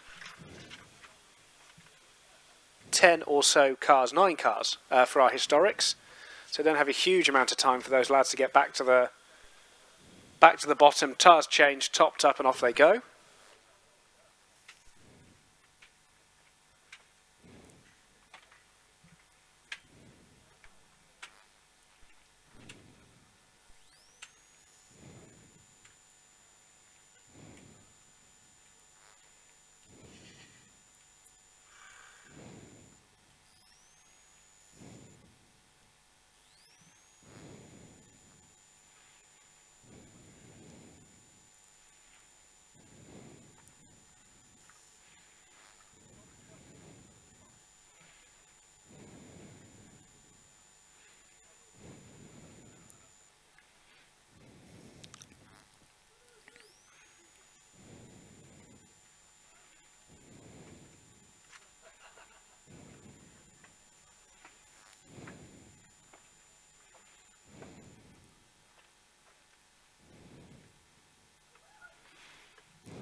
So I can only assume that they'll probably head up there with the trailer at the end of the day and collect the stricken gould from there rather than troubling Richard with his mobile disco. Yeah, that would be Okay, we've got the likely. BT35 Brabham on the start line, waiting to go.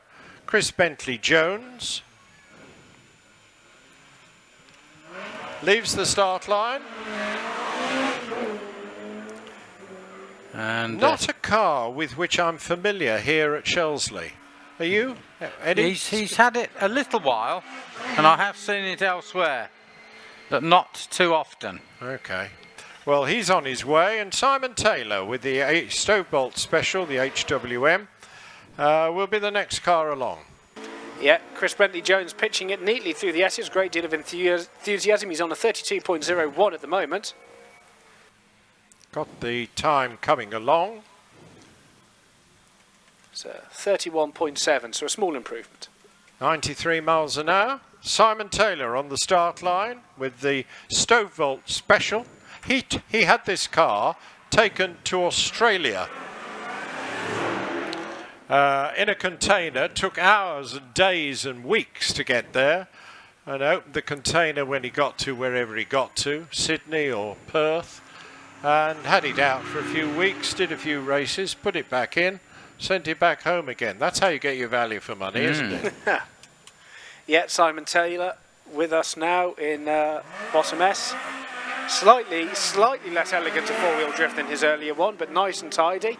He'd have been carrying a lot of momentum, thundering away and over the line. Time for Simon, 37.23, 92 miles an hour.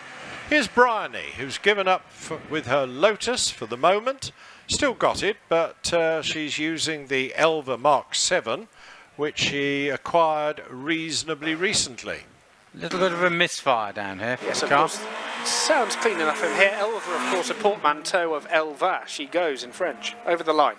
Time for Briony, 36.52. Phil Fisher on the hill with a Mallock Mark 11.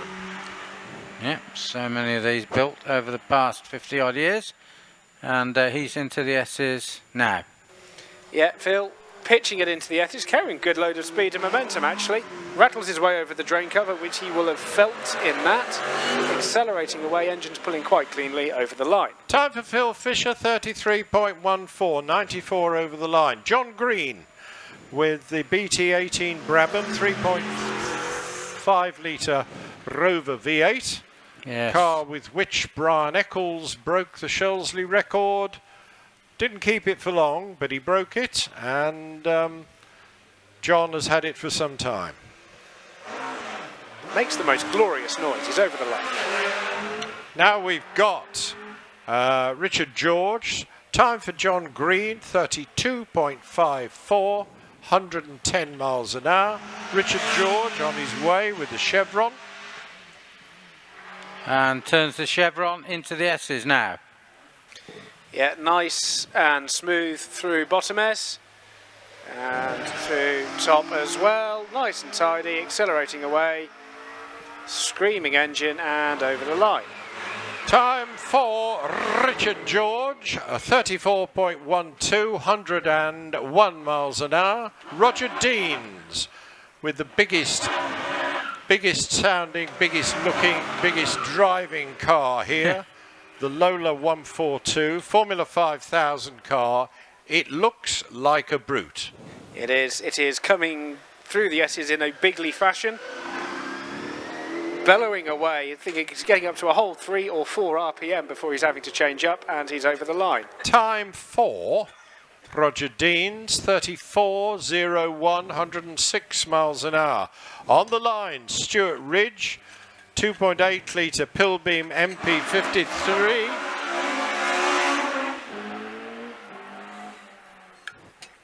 Here's Stuart now, and we will have a bit of a split.